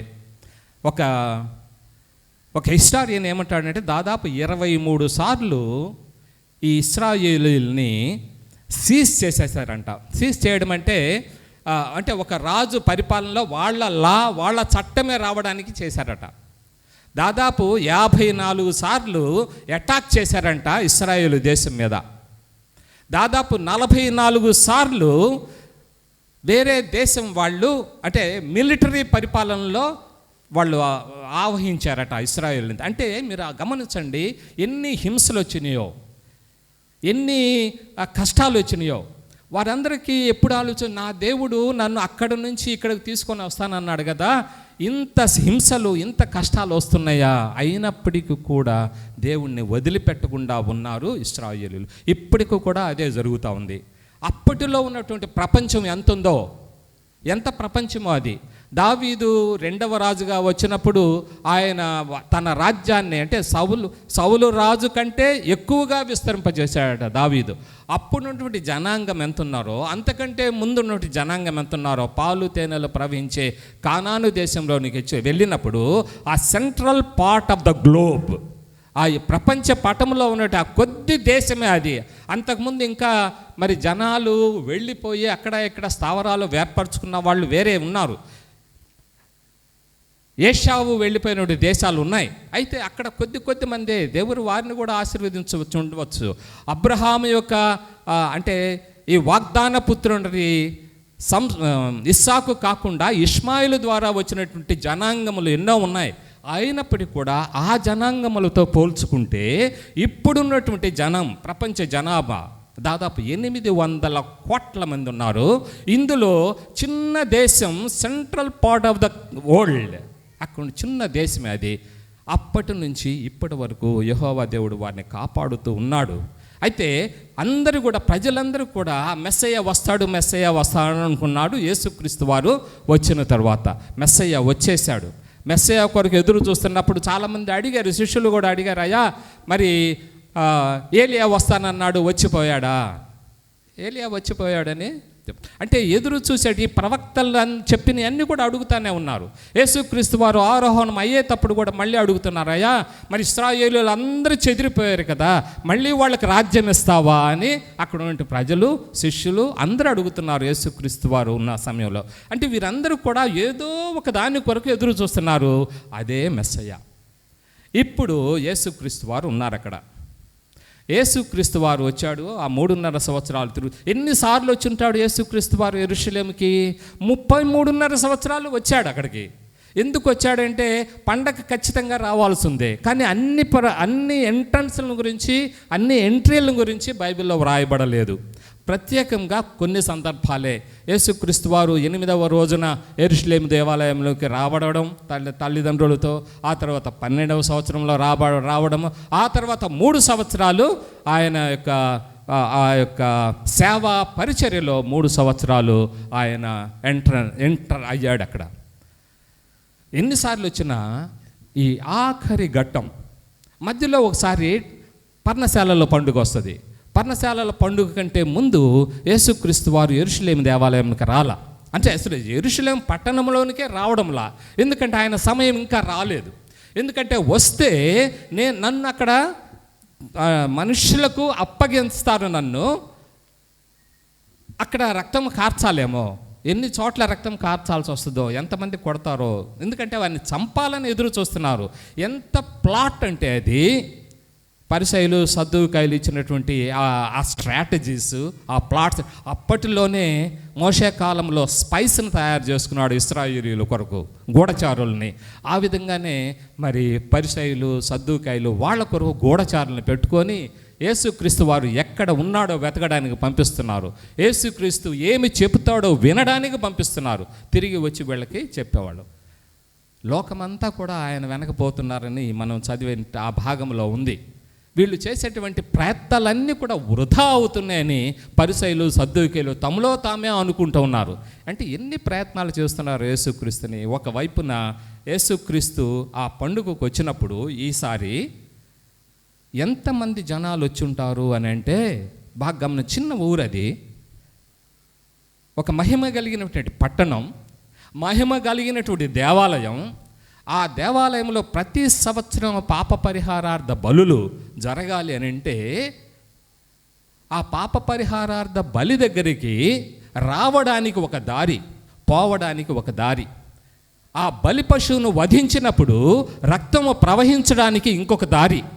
ఆ రక్తము ప్రవహించి కిద్రోను వాగులోనికి పోవడానికి ఒక దారి.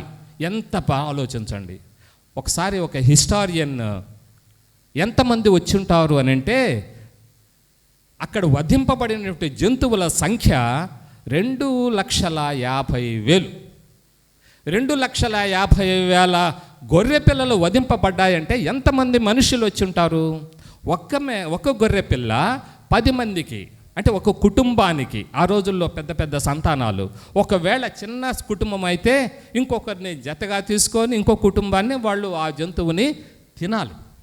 అంటే 2,50,000 జంతువులు, అంటే బలి పశువులు వధింపబడ్డాయంటే ఎంతమంది వచ్చి ఉంటారు? 25 లక్షలు. ఇంకో చోట ఏమని 27 లక్షల మంది అక్కడికి వచ్చారంటే ఆ పట్టణం ఎంత కిక్కిరిసి ఉంటుందంటే ఆలోచించండి. యేసయ్య ఎక్కడున్నాడని వెతుకుతారు, ఎక్కడున్నాడని పట్టుకుంటారు. అటువంటి సందర్భం ఇది. ఇప్పుడు యేసుక్రీస్తు వారు, ఇది కరెక్ట్ సందర్భం. ఇక్కడ ఇంత జరుగుతూ ఉంది. ఆ ట్యాబర్నకల్ పన్నశాలల పండుగ వచ్చినప్పుడు యేసుక్రీస్తు వారు రాకపోతే అక్కడికి వాళ్ళ తమ్ముళ్ళు, వాళ్ళ కుటుంబం యేసుని అడుగుతున్నారు. వాళ్ళకు కూడా నమ్మలేదు యేసయ్యను. వాళ్ళు తమ్ముళ్ళు కూడా నమ్మలా.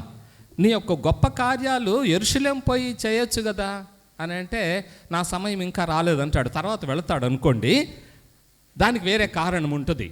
అంటే వీరు అన్నటువంటి ఉద్దేశం వేరు, యేసయ్య అన్నటువంటి ఉద్దేశం వేరుతో మొత్తం మీద పర్ణశాల ఎందుకు రాలేదు అని అంటే, ఆయన సమయం ఇంకా రాలేదు, ఇప్పుడు సమయం వచ్చింది. ఆ సమయానికి యేసుక్రీస్తు వారు అక్కడికి రావాలి అని అంటే, ఆయన 6 రోజులు ముందుగా వచ్చాడు, బేతనీలో ఉన్నాడు. బేతనీలో నుంచి ఇప్పుడు బయటకు వచ్చాడు. వచ్చినప్పుడు అక్కడ ఇంకొక సందర్భం జరుగుతుంది. అంతకుముందే లాజర్ని ఆయన పునరుత్థానుడు అయ్యాడు. లాజరు దాదాపు 3 దినాలు అయినప్పటికీ కూడా యేసుక్రీస్తు వారు ఆయన్ని మళ్ళా లేపినందువల్ల మృతులలో నుంచి లేచిన వాడు కాబట్టి లాజరును చూడడానికి అక్కడికి వచ్చారట చాలామంది గ్రీకులు. అసలు గ్రీకులు యెరూషలేము రావడం అంటే, గ్రీకులు ఏంటంటే ఎప్పుడు కూడా వాళ్ళకి కావాల్సింది ఎవిడెన్సెస్, ఏదైనా. అందుకనే యేసుక్రీస్తుని నువ్వు ఆ మహత్కార్యం చేయవా, ఈ అద్భుతం చేయవా, చేయకూడదా అని అడుగుతాడు. వాటి చూడాలి. మరి అపోస్తుల కార్యంలో కూడా గ్రీకులు వచ్చినప్పుడు గ్రీకులు అడుగుతుంటారు, అది చేయండి, ఇది చేయండి, ఇది నమ్ముతాను అనమాట. వాళ్ళకి ఎవిడెన్స్ కావాలా. కాబట్టి లాజరును చూడడానికి వచ్చారు. లాజరును చూడడానికి వచ్చి లాజరును చూచిన వారు లాజరును బట్టి యేసయ్యనందు విశ్వాసం ఉంచాను అని ఉంది. కాబట్టి అనేక మంది మళ్ళా వస్తున్నారు. యేసయ్యను చూడాలి కాబట్టి యేసయ్యను చూడడానికి వచ్చి మరి శిష్యుడి దగ్గరకు వచ్చి, పిలుపు దగ్గరకా లేకపోతే వచ్చి, అయ్యా నువ్వు మాకు యేసయ్యను చూపిస్తావా అని అడుగుతున్నారు అనమాట. అంటే ఇంతమంది వచ్చారు. ఒకవైపు గ్రీకులు, ఒకవైపు యూదులు, ఇంకొక వైపు అసలు ఈ యొక్క సైట్ సీయింగ్ కొరకు వచ్చిన వాళ్ళు ఉన్నారు. ఎక్కడైనా తిరణాలు జరుగుతుంటే వెళ్తూ ఉంటారు కదా, అట్లా ఈ పండగను చూడడానికి వచ్చిన వాళ్ళు అనేక మంది ఉన్నారు. ఇంతమంది మధ్యలో యేసుక్రీస్తు వారు బేతనీ దాటి, బేత్పగే అంటే దగ్గరే, అన్ని దగ్గరే 2 కిలోమీటర్ల దూరమే, ఆడికి వచ్చి మధ్యలో ఆగి, ఆ యొక్క ఓలివి చెట్ట దగ్గర ఆగి యేసయ్య శిష్యుల్ని పిలిచి, అంటే ఇంతమంది దగ్గరికి నడిచిపోవడమో లేకపోతే ఎట్లో, వాళ్ళ ప్రజలకు కొంచెం దూరంగా ఉండాలి కాబట్టి but he has to prove himself. అంటే something he has to show, ఒక సిగ్నిఫికెన్స్ ఉండాల. గాడిదను ఎక్కడం అంటే ఇందాక పాస్టర్ గారు చెప్పాడు, అది ఒక సమాధానం అండి. నోబుల్ యానిమల్ అది. గుర్రం మీద వస్తే రాజులు వస్తారు, సిపాయిలు వస్తారు. గాడిద మీద వస్తున్నారంటే అది పీస్ కొరకు, ఒక సమాధానం కొరకు వస్తున్నారన్నమాట వాళ్ళు. ఇది చూపించాలి. మెస్సయ్య అంటే ఆ రాజు కాదు, ఈ రాజు అని చెప్పడానికి ఆయన ఆ గాడిద పిల్ల ఉంటుందని. అసలు అక్కడికి వెళ్తే మీరు ఎవరన్నా అడిగారు అనుకోండి మిమ్మల్ని, ఏమని చెప్పమన్నాడు? ప్రభువుకి కావాల్సింది అన్నాడు. అసలు ఆయనెవరు, ఈయనెవరు, పోరా అంటారు కదా. అట్లా అనకుండా అన్నాడు అంటే అసలు గాడిదలు ఉన్నాయి అని అంటే ఆయన ఒక రిచ్ మ్యాన్ అయి ఉండొచ్చు. యేసుక్రీస్తు వారికి చాలామంది శిష్యులు, అంటే ఫాలో అయ్యే శిష్యులు కాకుండా ఆయనకి సీక్రెట్ డిసైపుల్స్ కూడా ఉన్నారు. మనకి కూడా ఈ రోజుల్లో సీక్రెట్ క్రిస్టియన్స్ ఉంటారు, చెప్పుకోరు వారి పైకి. అట్లాగే ఆ రోజుల్లో మనందరికీ తెలుసు అరిమతయ్య యోసేపు, ఆయన ఒక శిష్యుడే, ఒక ఫ్రెండ్ ఆయన. ఇంకొక ఆయన నికోదేము. అంటే వీళ్ళిద్దరూ కూడా politically, religiously they are very great people. యేసయ్యను ఆ విధంగా నమ్ముతున్నారు. ఈ గ్రేట్ పీపుల్ కూడా ఆయనకు స్నేహితులే. మరి గెత్సెమనే తోట, ఆ తోటకు ఒక గేటు, ఆ గేట్లోంచి లోపల తనకు ఒక తాళం. ఈ ఎవరివ్వాలా? ఆ తోట ఎవరిది? 12 మంది శిష్యులదా? యోహానుదా? గొప్పవాడు యోహాను, రిచ్ మ్యాన్ యోహాను ఆయనదా? కాదు. ఎవరిదో? మీరు వెళ్ళండి, అక్కడ ప్రార్థన చేసుకోండి, ఆ తోట మీరు వాడుకోండి అని ఆ స్నేహితుడు చెప్పాడు. తాళం అనగానే ఎప్పుడు కూడా పేతురికి యేసయ్య చెప్పేది అంటే పరలోకపు తాళాలు నీకు ఇస్తాను, అంటే నీ దగ్గర ఈ కీ ఉంది కదా, ఆ కీయే ఇస్తాను నీకు అని. ఇది మాత్రమే కాదు, ఆయనకి గొప్ప అప్పర్ రూమ్ అంటే అది ఒక అంతస్తు ఉందంటే ఆ ఇంటి మీద. వాళ్ళు రిచ్ పీపుల్, అన్ని ఏర్పాట్లు ఉన్నాయి అక్కడ. Dining table, beautiful dining table, పాత్రలు ఉన్నాయి అక్కడ రెడీగా వాడుకోవడానికి. ఇప్పుడు ఈ గాడిద రిచ్ పీపుల్. యేసుక్రీస్తు వారు not an ordinary man because he was Born in a manger. కాదు, ఆయన రాజు, రాజులకు రాజు, రాజుల రాజు. అటువంటి వాడికి ఇటువంటి వారే స్నేహితులు. అక్కడికి వచ్చారు, తీసుకున్నారు గాడిదని ఇక్కడ మీ అందరికీ ఒక చిన్న ఆలోచన నేను చెప్పాలనుకున్నది. గాడిద పిల్లను అనగానే నాకేమనిపిస్తుంది అంటే, కుటుంబం అది దేవుని దగ్గరకు రావాలా, తల్లి బిడ్డలు రావాలా. మీరు ఆలోచించండి, ఇక్కడ మనకి చిన్నపిల్లలు స్తోత్రాలు చెల్లిస్తూ ఉన్నారు. ఏమని? ప్రభువు పేరట వచ్చేవాడు స్తుతింపబడును గాక. ఇది ఏంటంటే గంభీరమైనటువంటి వాక్యం ఇది.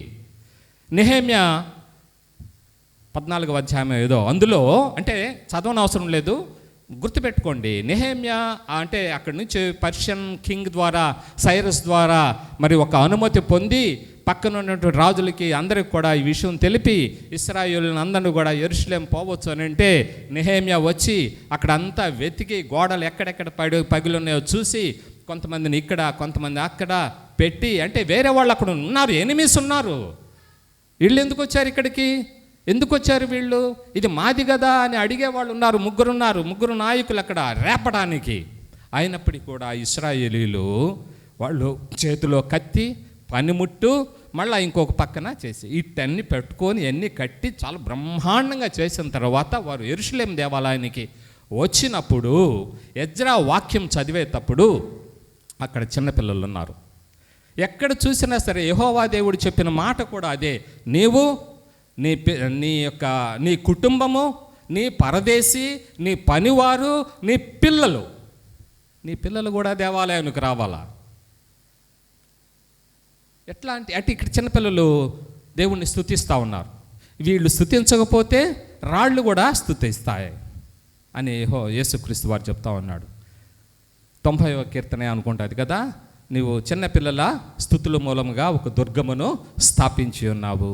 మరి చిన్నపిల్లలు అంటే ఎంత విలువైన వారు ఆలోచించండి. మన కుటుంబాలు ఎలా ఉన్నాయి? మన కుటుంబంలో పిల్లలు ఎలా ఉన్నారు? తల్లి ఒక్కతే వస్తుందా? తండ్రి ఒక్కడే వస్తున్నాడా దేవాలయంలోనికి? బిడ్డ కూడా వస్తున్నాడా పక్కన? ఏంటి మార్పు? ఏ మార్పు తేవాలనుకుంటాం కుటుంబంలో పిల్లలకి?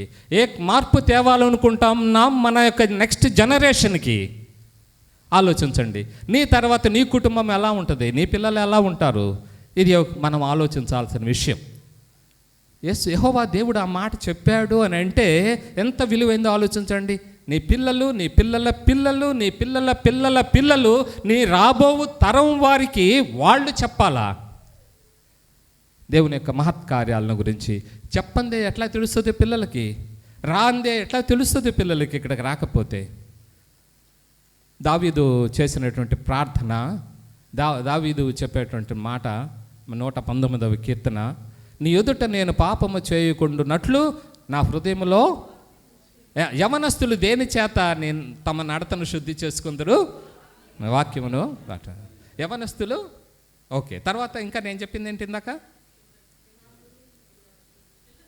పిల్లలు. ఓకే, అంటే నీ వాక్యమును బట్టి దానిని జాగ్రత్తగా చూచుకున్నట్టు చేతనే కదా. అంటే ఇక్కడ మనం మెమరీ వర్సెస్ నేర్పిస్తాం పిల్లలకి.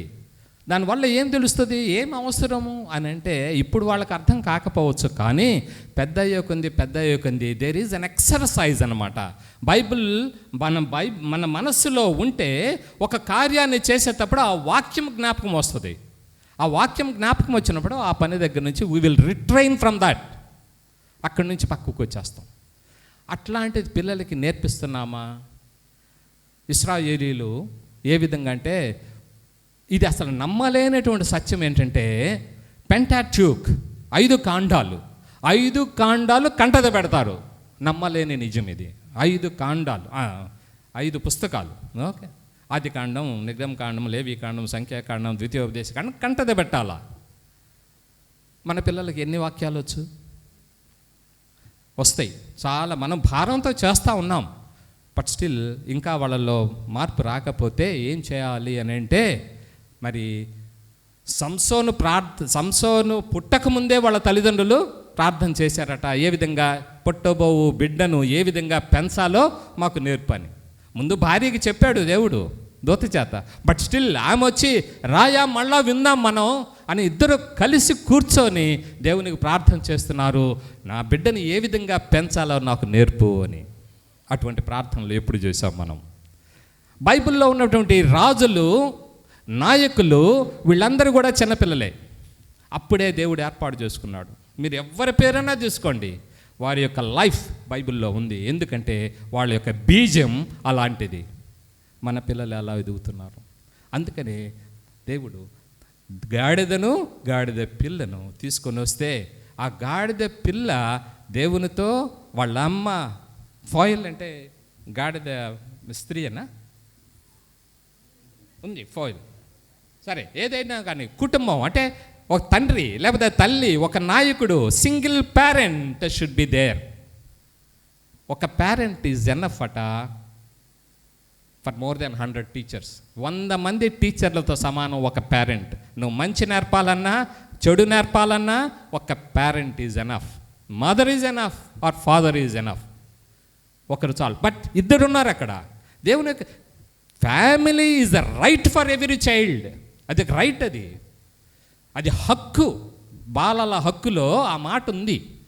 కుటుంబము పిల్లల యొక్క హక్కు, వాళ్ళని అక్కడి నుంచి తీసేయడానికి వీలు. అటువంటి హక్కుతో ఆ పిల్లలు అక్కడ ఉన్నప్పుడు మన హక్కులేంటి? పేరెంట్స్కి కూడా హక్కులు ఉన్నాయి. అవేంటంటే వాళ్ళు అడిగింది ఇవ్వకపోవచ్చు, వాళ్ళు అడిగింది ఇవ్వచ్చు, ఏది మంచిదో అది ఇవ్వడానికి మనకు హక్కు ఉంది అని మరి చైల్డ్ రైట్స్లో ఆ విధంగా ఉంది. బట్ వాట్ ఈజ్ అంటే ఒకవేళ ఇక్కడ పెద్దవాళ్ళు ఉన్నారు, వాళ్ళు మీరు పిల్లలు పెద్దవాళ్ళు అయిపోయారు, ఇప్పుడు ఆ పెద్దవాళ్ళతో కూడా మీరు మాట్లాడవచ్చు వాళ్ళ పిల్లలకు నేర్పించడానికి. పెళ్లి కాని వారు ఉన్నారు ఇక్కడ, పెళ్ళి అయిన వారు ఉన్నారు, చిన్న పిల్లల తల్లిదండ్రులు ఉన్నారు. మీరు ఆలోచించండి మీ పిల్లల యొక్క పరిస్థితి ఏ విధంగా ఉంది అనేది. కాబట్టి యేసయ్య ఈరోజు మరి ఒకసారి మన జ్ఞాపకం చేస్తుంది ఏంటంటే మన కుటుంబం ఎలా ఉంది అనేది. ఎందుకంటే ప్రతి festival, every festival is an opportunity మనకి పిల్లలకి చెప్పడానికి. పండుగ అంటే పిల్లలకి పండుగ, పెద్దలకు పెద్ద పండుగ అనిపించదు. ఇది పండుగ ఎందుకు అనడానికి ఇది ముఖ్యం. అందుకనే ఈ పాస్ ఓవర్ టైం, పస్కా పండుగలో ఈ బలి పశువుని గురించి, లేకపోతే అది తినేటప్పుడు ఇదేంది నాయన, ఇదేంది అమ్మ అంటే దేవుడు ఏ విధంగా మనకి విడుదల కలుగజేశాడు ఐగుప్తుల నుంచి చెప్పడానికి ఇది ఒక అవకాశం. అట్లాగే ప్రతి ఒక్క దాదాపు 7 కార్యాలు ఉన్నాయి చిన్నపిల్లలకు మనం ఏం నేర్పాలో అనేది. ప్రతి పండుగ ఇది ఒక ఆపర్చునిటీ. సో ఇప్పుడు జరుగుతుంది అంటే ఆ గాడిద పిల్ల. సో ఇదొక రియలైజేషన్ మనకి. మనల్ని మనం పరీక్షించుకోవడానికి we have to have a basic assessment of our children. మన చైల్డ్ రేరింగ్ ప్రాక్టీసెస్ ఎలా ఉన్నాయి? ఇద్దరు కలిసిపోతున్నారా? కుటుంబాలుగా వెళుతున్నాయా? కుటుంబముగా రావాలి పస్కా పండుగకి, కుటుంబముతో రావాలి పస్కా పండుగకి. 7 దినాలు ఉండాలి అక్కడ, 7 దినాలు ఉండాలా. ఎంత పండుగ ఆలోచించండి, ఎంతమంది ఉన్నారో. ఇప్పుడు గాడిదనెక్కాడు, యేసయ్య వస్తూ ఉన్నాడు. అక్కడ పెద్ద కలవరం, ఇందాక పాస్టర్ గారు చెప్పాడు, పెద్ద కలవరం. ఏంటి? పిల్లలు అరుస్తున్నారు, ప్రజలు అరుస్తున్నారు. ఈ ప్రజలు ఎందుకు అరుస్తున్నారు మీకు అర్థమైందా? దేవుని పేరట వచ్చేవాడు స్తుతింపబడును గాక అని ఇందాక నేను చెప్పాను, నెహెమ్యా అనేది. వచ్చేటప్పుడు చిన్న పిల్లలు అందరూ వచ్చినప్పుడు ఇది ఒక పాట, 118వ కీర్తన, ఇది ఒక పాట. అందులో ఉన్నటువంటి 25వ వచనమా 26వ వచనమా నాకు సరిగ్గా జ్ఞాపకం లేదు. సేమ్ వర్స్, దేవుని పేరట వచ్చేవాడు స్తుతింపబడును గాక అనేది. అమ్మా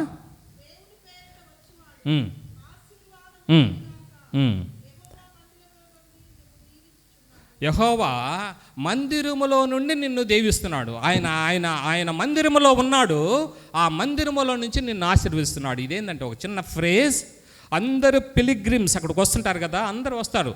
వీళ్ళు ఏమంటారు? పిలిగ్రిమ్స్ని యాత్రకు వస్తున్నారు, దేవాలయానికి వస్తున్నారు. ఆ పిలిగ్రిమ్స్ని కనపడ్డ వాళ్ళందరికీ కూడా విష్ చేస్తారనమాట.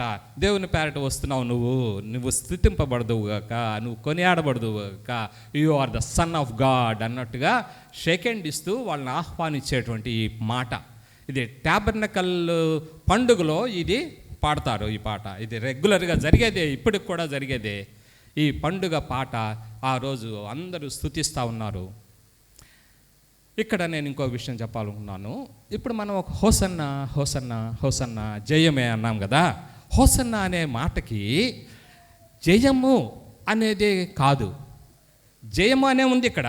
కానీ హీబ్రూ, గ్రీక్ ఒరిజినల్ మాటల్లో ఏముందంటే జయమే అది. కాకపోతే ఏంటంటే గాడ్ సేవస్, నువ్వు మమ్మల్ని రక్షిస్తే మాకు జయము, నీకు జయము, సర్వోన్నతమైన స్థలంలో నీకు జయము. So God save us. ఆలోచిద్దాం, మన ప్రార్థన ఏంటి ఈరోజు? గాడ్ సేవస్ అంటామా? ఎందుకు? మనమంతా రక్షింపబడ్డ వాళ్ళమే కదా, ఎందుకు ఈ మాట వస్తుంది మళ్ళీ మళ్ళీ? Every day is a new day for us. అట్లాగే every day is a day to reach the presence of the Lord. దేవుని సన్నిధిలోనికి పోవడానికి ప్రతిరోజు ప్రతి సమయం అవసరమే. సో ఏ రోజు ఏదో జరుగుతుందో తెలియదు. So this is our prayer, God save us. ఈ సేవ్ అనే మాట చాలా చోట్ల బైబిల్లో రాయబడింది. అన్నీ నేను ప్రసంగం చేయడానికి రాలేదు, కానీ just let us remember the situations. మనల్ని మనము పరీక్షించుకుందాము. ఏ సందర్భంలో దేవుణ్ణి మనం వదిలిపెట్టామో, ఏ సమయంలో మనము అపజయం పొందామో, ఆ అపజయాల్లో నుంచి దేవుడు మనకు జయం ఇవ్వాలి అని అంటే ఆ సమయంలో మనం ప్రార్థన చేస్తాం. నాకు బాగా జ్ఞాపకం, ఒక చిన్న సందర్భం.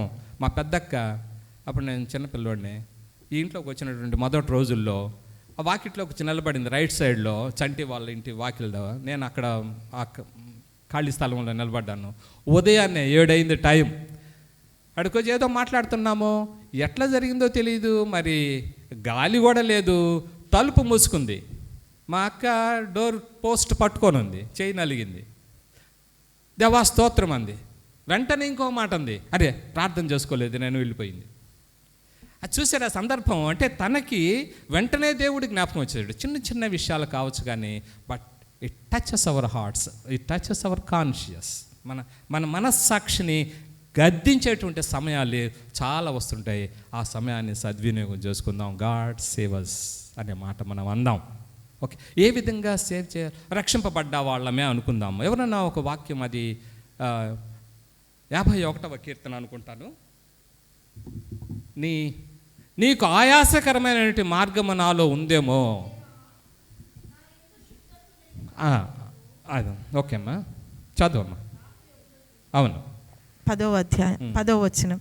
దేవా, నా యందు శుద్ధ హృదయము కలుగు చేయము, నా అంతరంగంలో స్థిరమైన మనస్సును నూతనముగా పుట్టించుము, నీ సన్నిధిలో నుండి నన్ను త్రోసివేయకుము.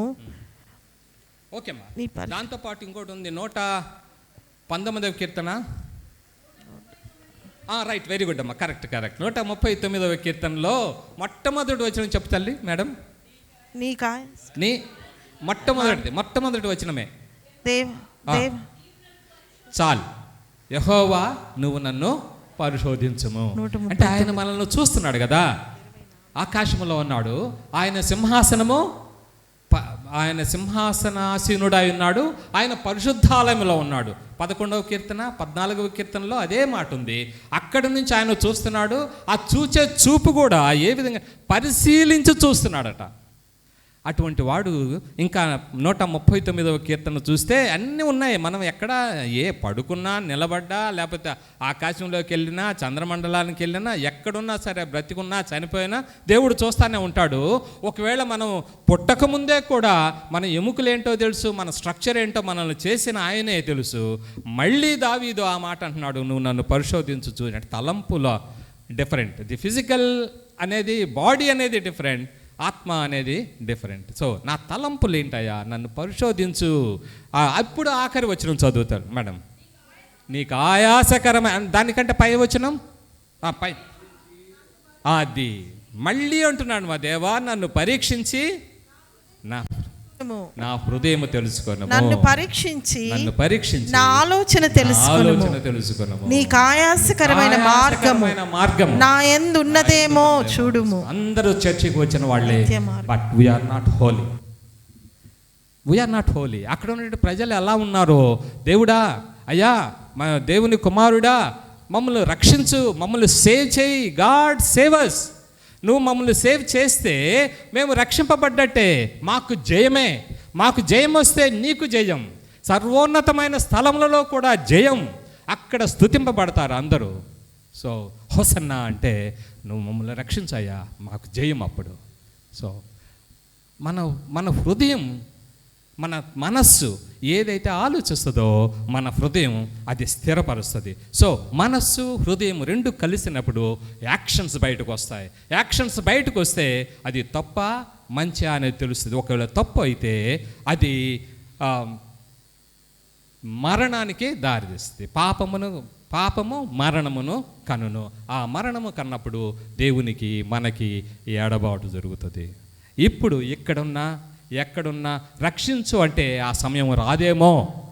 ఎందుకంటే యెరూషలేమును గురించి యేసయ్య ఏడ్చాడు. ఇందాక మీరు చెప్తున్న మాటల్లో ఏడ్చి, నీవును ఈ దినమందైనను. So this is the time, right time. Every day is the right time. ఈరోజు ఒకవేళ దాటి వేస్తే procrastination is a sin. Procrastination అంటే దాట వేస్తున్నాము అంటే ఇట్స్ ఎ సిన్. తర్వాత అంటే అది సిన్. సో ఆ సిన్ లేకుండా మనం ఈ దినం, ఎందుకంటే యెరూషలేము ప్రవేశించిన వాడు హీ టుక్ హిస్ పొజిషన్. ఆయన పొజిషన్ తీసుకున్నాడు.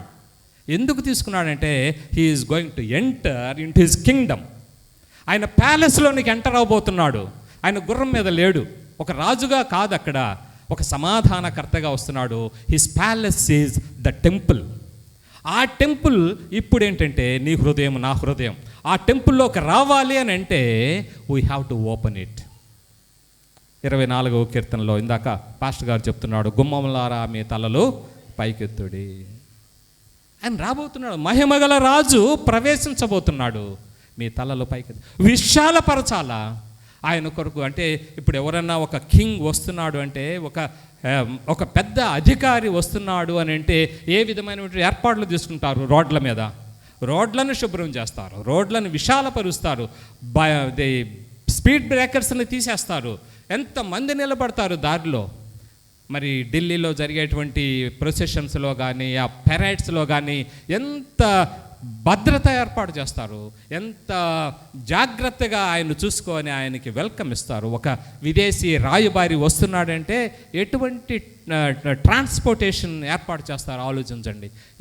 అంటే వాళ్ళు ప్రయాణం చేసేటువంటి ఆ కార్ బాంబులతో కొట్టినా కూడా కారు పేలిపోనటువంటి కారు తయారు చేస్తారు. కొన్ని కోట్ల రూపాయలు విలువైనటువంటి వెహికల్స్ ఉంటాయి వాళ్ళకి. అట్లాగే ఒక విమానం వస్తుంటే, మొన్న మోడీ గారు యెరూషలేం పోవటానికో ఎక్కడికో పోతూ ఉంటే ఆయనకి ప్రొటెక్షన్గా చుట్టూ ఆయనతో పాటు కొన్ని విమానాలు వెళ్తున్నాయి. ఆలోచించి ఎంత చూడండి. అంటే ఒక పెద్దలు రావాలంటే ప్రొటెక్షన్తో పాటు, అంటే ఆయన సేఫ్టీతో పాటు ఆ సేఫ్టీ ఇస్తేనే ఆయనకి విలువిచ్చినట్టు.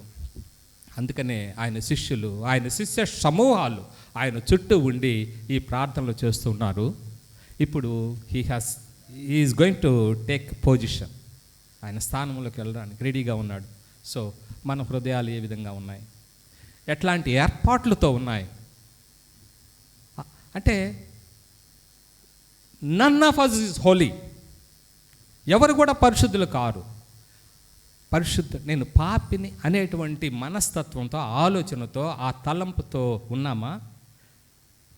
ప్రభురాత్రి భోజనంలోనికి వెళ్ళేటప్పుడు మనము we have to understand that we are not worthy. ఆ మాట పౌలు చెప్తాడు, you are not worthy but he is going to save us. అది గమనించుకొని ఆయన సన్నిధిలోనికి రావాలి. ఏదైతే ఈ యొక్క బల్లకి మనకి దూరంగా ఉందో, ఈ బల్ల దగ్గరికి మనం చేరడానికి ఏదైతే అడ్డం వస్తుందో అది తీసేస్తేనే ఆయన దగ్గరికి మనం రాగలుగుతాం, ఆయన మన దగ్గరికి రాగలుగుతాడు. So he is ready to come and enter. ఆయాసకరమైన మార్గం ఏదన్నా ఉందా అది తీసేద్దాం. 119వ కీర్తన ఆఖరి వచనాల్లో ఏముందమ్మా?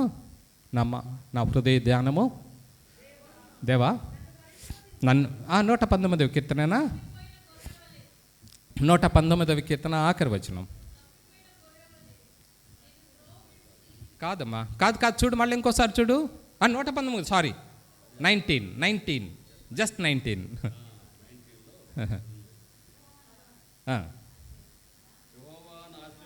యెహోవా నా ఆశ్రయదుర్గమా, నా విమోచకుడా, నా నోటి మాటలు, నా హృదయ ధ్యానము నీ దృష్టికి అంగీకారమగునుగాక.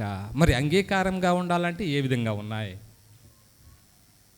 అది ఆలోచించుకుందాం. ఒకవేళ ఇంకా రక్షింపబడలేదా ఆలోచించండి. ఇంకా రక్షింపబడలేదా?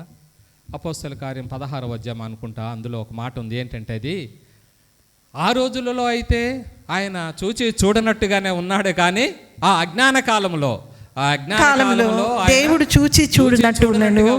ఇప్పుడైతే అంతటను మారు మనసు పొందవలనని మనుషులకు ఆజ్ఞాపించుచున్నాడు. ఆజ్ఞ అయి ఉన్నది. భలే మాటలు కదా అవి.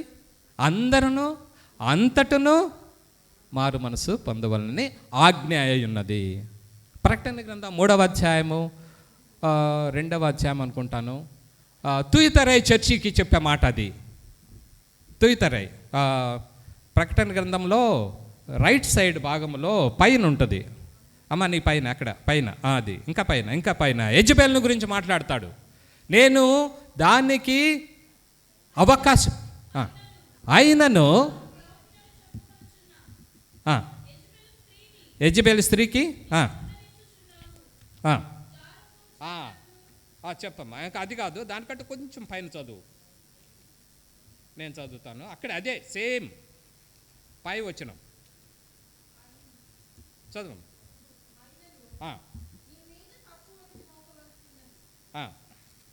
అంటే అన్నీ ఉన్నాయి, బాగుంది ఆ చర్చి, చాలా బాగుంది. ఆయనను ఒక తప్పు మోపవలసి వచ్చింది. చెప్పమ్మా.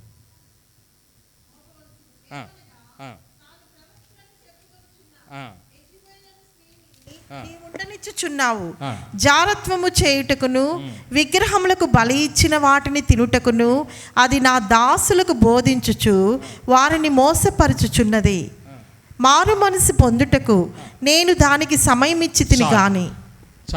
మారు మనసు పొందుటకు అప్పుడైతే సమయం ఇచ్చాడు, కానీ ఇప్పుడు అందరూ అంతటను మారు మనసు పొందవలనని ఆజ్ఞ.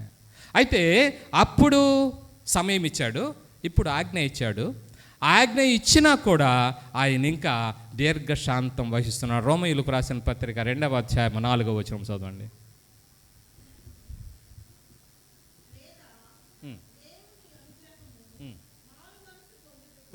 నిన్ను ప్రేరేపించుచున్నదని ఎరుగక ఆయన అనుగ్రహ ఐశ్వర్యమును, సహనమును, దీర్ఘశాంతమును తృణీకరించుదువా? ఇప్పుడు ఆలోచించండి. దీర్ఘశాంతమును, అనుగ్రహ ఐశ్వర్యమును ఇప్పుడైనా తృణీకరిస్తావా? ఒకవేళ అవకాశం ఇచ్చినవాడు, దీర్ఘశాంతంతో వహిస్తున్నవాడు, ఆజ్ఞ ఇచ్చినవాడు ఇప్పుడు ఏం చేయబోతున్నాడంటే శిక్ష ఇవ్వబోతున్నాడు అన్నాడు. యెజబెలుకు శిక్ష ఇస్తాడట. యెజబెలుకే కాదు, వారి కుటుంబీలకు కూడా శిక్ష ఇస్తాడట. So how are we today? ఆయన వస్తున్నాడు అని అంటే we have to receive him. ఆయన వచ్చేటప్పుడు ఎంతమంది రిసీవ్ చేసుకోవడానికి అక్కడ నిలబడ్డారు అందరూ. కొంతమంది అయితే ఎదురు తిరుగుతున్నారు ఆయనకి. ఆయన వచ్చేది ఎందుకంటే ప్రక్షాళన చేయడానికి. దేవాలయంలోనికి ఎంటర్ అయిపోయిన తర్వాత బహుశా అది 2వ దినం అయి ఉండొచ్చు. ఒక సువార్తలో అయితే వెంటనే నేరుగా వెళ్ళి ప్రక్షాళన చేసినట్టుంది. ఈ సువార్తలో అయితే ఆయన తిరిగి వెళ్ళి మళ్ళీ వచ్చి ప్రక్షాళన చేసినట్టుగా ఉంది. వచ్చినవాడు ఎంటర్ అవుతాడు, ఎంటర్ అయినవాడు ప్రక్షాళన చేస్తాడు. So we have to give the place in to our hearts and minds. ఫిలిప్పీయులకు రాసిన పత్రిక 4వ అధ్యాయం 7వ వచనం అనుకుంటాను. తలంపులకును హృదయమునకును కావలిగా ఉంటాడట. సమస్త జ్ఞానమునకు మించిన దేవుని యొక్క సమాధానం యేసుక్రీస్తు వలన మీ హృదయములకును మీ తలంపులకును కావలి ఉండును. కావలిగా ఉండును. So let us receive him. He is coming. He is coming again. ఆయన 2వ రాకడ దగ్గరగా వచ్చేసింది. ఎప్పుడు వస్తుందో తెలియదు. రహస్య రాకడ ఎప్పుడు వస్తుందో తెలియదు. అందులో మనం ఉంటామా? ఎత్తబడే సంఘంలో మనం ఉంటామా? So we have to.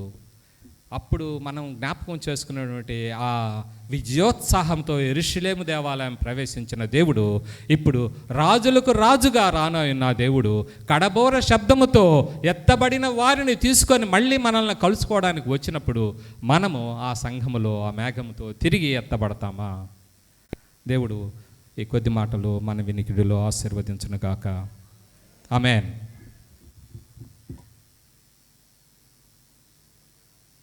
Praise the Lord. దేవుని స్తోత్రం కలుగునుగాక. హల్లెలూయా. క్రీస్తునందు ప్రియ దేవుని సంగమా, అందరూ కలిసి దేవుని స్తోత్రం ఇద్దామా? హల్లెలూయా. అందరూ చెప్పాలి హల్లెలూయా, హల్లెలూయా. చక్కని దైవ సందేశాన్ని మనం విన్నాము. దేవుడు తన దాసుల ద్వారా మనతో తెలియపరిచిన సంగతులను మన హృదయంలో ఉంచుకొని భద్రపరుచుకొని ఏం చేయాలమ్మా? భద్రపరుచుకొని తాళం వేసి పెట్టేద్దాం లోపల. వాక్యానుసారమైన జీవితాన్ని జీవిద్దాం. హల్లెలూయా. శిష్యులు ఏం చేస్తారంటే వాడు కన్న వాటిని విన్న వాటిని ఏం చేశారమ్మా? అమ్మ వెనకాల మీరే చెప్పాలి. ఏం చేశారు? ప్రచురం చేశారు కదా. వాళ్ళు ప్రచురం చేస్తారు. మనం కూడా చేయాల్సింది అదే. దేవుడి దినమన తన దాసుల ద్వారా మనకు ఇచ్చిన ఈ వాక్యములో ఏ మాట ద్వారా నీవు చైతన్యం పొందావో, వెలిగించబడ్డావో, దీవించబడ్డావో, ఆస్వాదింపబడ్డావో ఆ మాటను నీలోనే ఉంచుకోకుండా అది ఇతరులకు కూడా నువ్వు ప్రకటించాలి కదండి. నువ్వు ఇతరులకి ప్రకటించాలి. ఎందుకంటే ప్రభు దినములు సమీపిస్తున్నాయి కదా. ప్రభు రాకడ సమీపిస్తుంది కాబట్టి యేసు ప్రభువు కూడా తన సమయము సంపూర్ణమైంది. 4 గల్తీలు కాలము సంపూర్ణమైనప్పుడు ఆయన తన కుమారుని పంపాడు. సరే, ఇప్పుడు కూడా దేవుడు కాలము సంపూర్ణమైంది, ప్రవచనాలు నెరవేరుతున్నాయి కాబట్టి ఇక ఆలస్యం చేయకుండా కదా, వచ్చుతున్నవాడు ఆలస్యం చేయక వచ్చును. వచ్చేసాడు. ప్రజలకు తన వాక్యాన్ని చెప్పాడు. నేనే మెస్సయ్యని తెలిసిపరుచుకున్నాడు. ఆఖరిగా కూడా గాడిద మీద ఆయన ఎక్కి యెరూషలేములోకి ట్రయాంఫల్ ఎంట్రన్స్ అంటే శక్తులతో పరిసయ్యులు, శాస్త్రులు, యూదేతరులు అందరితో కూడా ఆయన పోరాటానికి అడుగు ప్రతి వానికి హేతువు లేకుండా సమాధానం చెప్పడానికి ఆయన వెళ్ళాడు. Is going to prove that is a king, is the real king. నిజమే. యెరూషలేము నాకు ఒక మాట చిన్నాయనగా చెబుతుంది, తట్టింది. ఏంటంటే దాదాపుగా 5 సామ్రాజ్యాలు కింద ఇజ్రాయెల్ నలిగింపబడ్డారు, యూదులు నలిగింపబడ్డారు.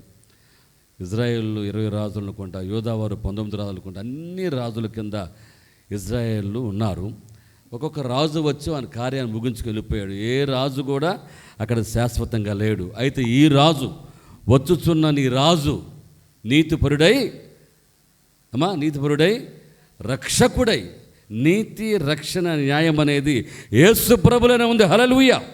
యెరూషలేమును పాలించిన రాజులందరూ కూడా యుక్తితో కుయుక్తితో తమ హృదయములను దేవుని దగ్గర నిలుపుకోలేక, దూతలు కానీ తమ ప్రధానత్వం నిలుపుకోలేక పడిపోయి, వీళ్ళు కూడా దేవుడు వాళ్ళని ప్రేమించి ఇచ్చినటువంటి సింహాసనం అది కదండి.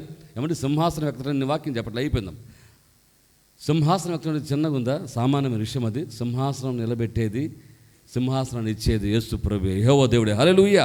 అలాంటి సింహాసనాలను దేవుడు అందరికీ ఇస్తే పడగొట్టున్నాడు. ఈవెన్ దావీదు రాజు కూడా పడగొట్టుకున్నాడు, చేతగాలైపోయింది. అయితే ఈ రాజు యేసు ప్రభువారు నిత్యము ఆయన రాజ్యములను ఏలే దేవుడు. హల్లెలూయా. ఇది ఆ సింహాసనం నాయన. అందుకని మన యెషయా గ్రంథము 49:39 కదమ్మా, ఆయన ఏలాములో తన సింహాసనాన్ని స్థాపిస్తాడు. హల్లెలూయా.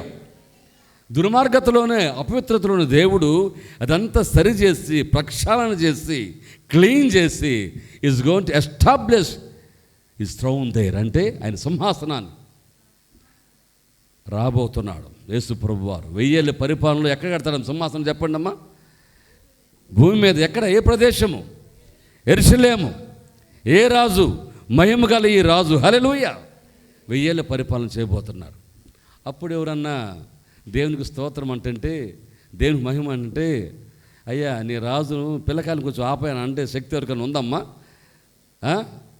పక్కబోవా అంటారు. అందుకదని పక్కబో. ఎవరైనా అడ్డం పడుతుంటే మన ఎమ్మెల్యే ఎంపీలు వస్తేనే సరే పోలీసులు చెప్పారు, రే పక్కబో పక్కబో పక్కబో.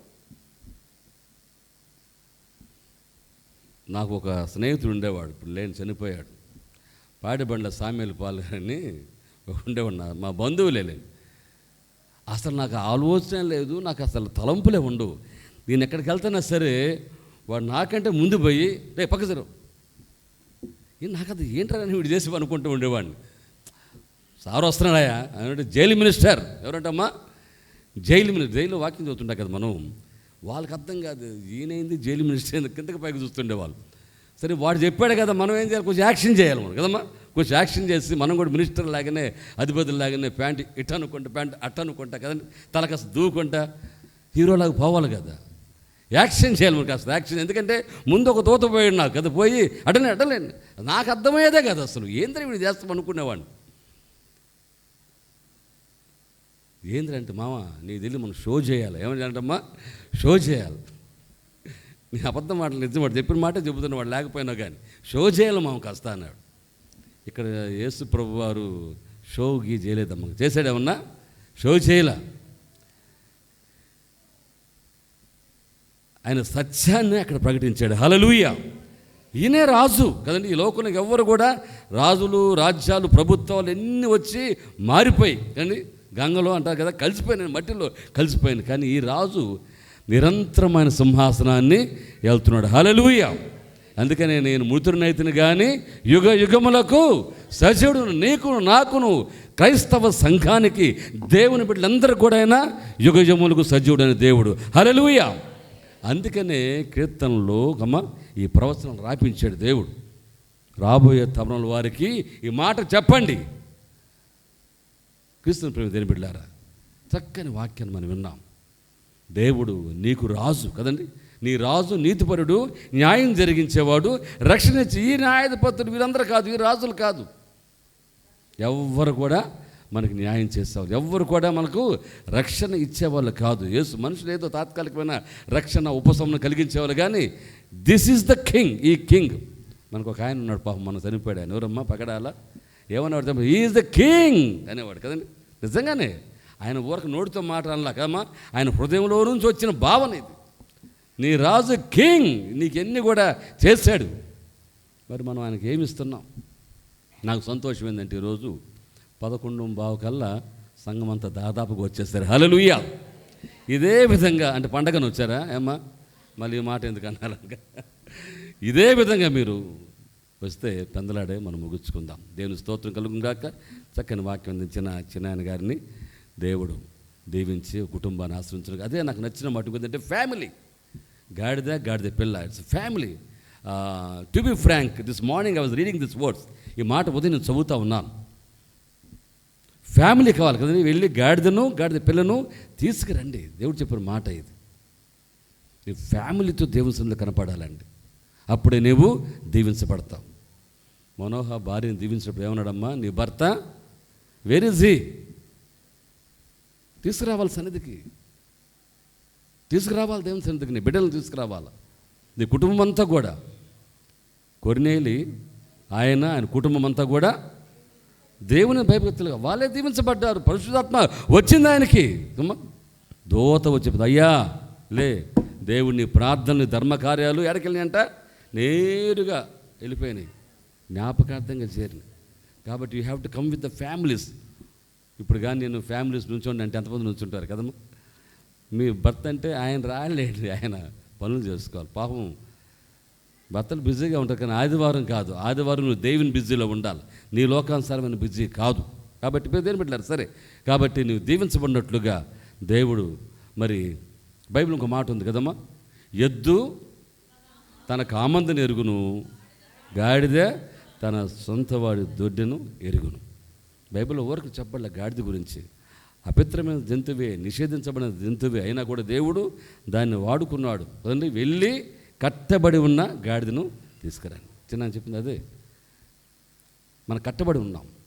ఈ మాట అనేకసార్లు వింటుంటే ఉంటాం. సరే, కట్టబడ్డాం, విడిపించబడ్డామా? ఏమో విడిపించబడ్డామా? ఏమి డౌట్ ఏమన్నా మీకేమన్నా? ఏమో విడిపించబడ్డాం. హల్లెలూయా. ఇప్పుడు మనం నడక విడిపించబడిన తర్వాత నేరుగా దేవుని యొక్క మార్గంలోకి వెళ్ళిపోవాలి. హల్లెలూయా. గట్లు విడిపించబడినటువంటి గాడిద నేరుగా దేవునితో పాటు శిష్యులతో పాటు నడుచుకుంటూ వచ్చేసేస్తున్నాయి కదండి. అట్లా మనం దేవుని సన్నిధికి నడిపించబడాలి.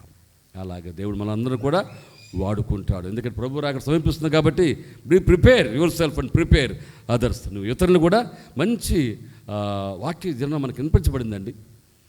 వాక్యానుసారమైన జీవితం మనం కలిగి జీవిద్దాం. దేవుడు మనకు సహాయం చేయనుగాక. ఆమేన్.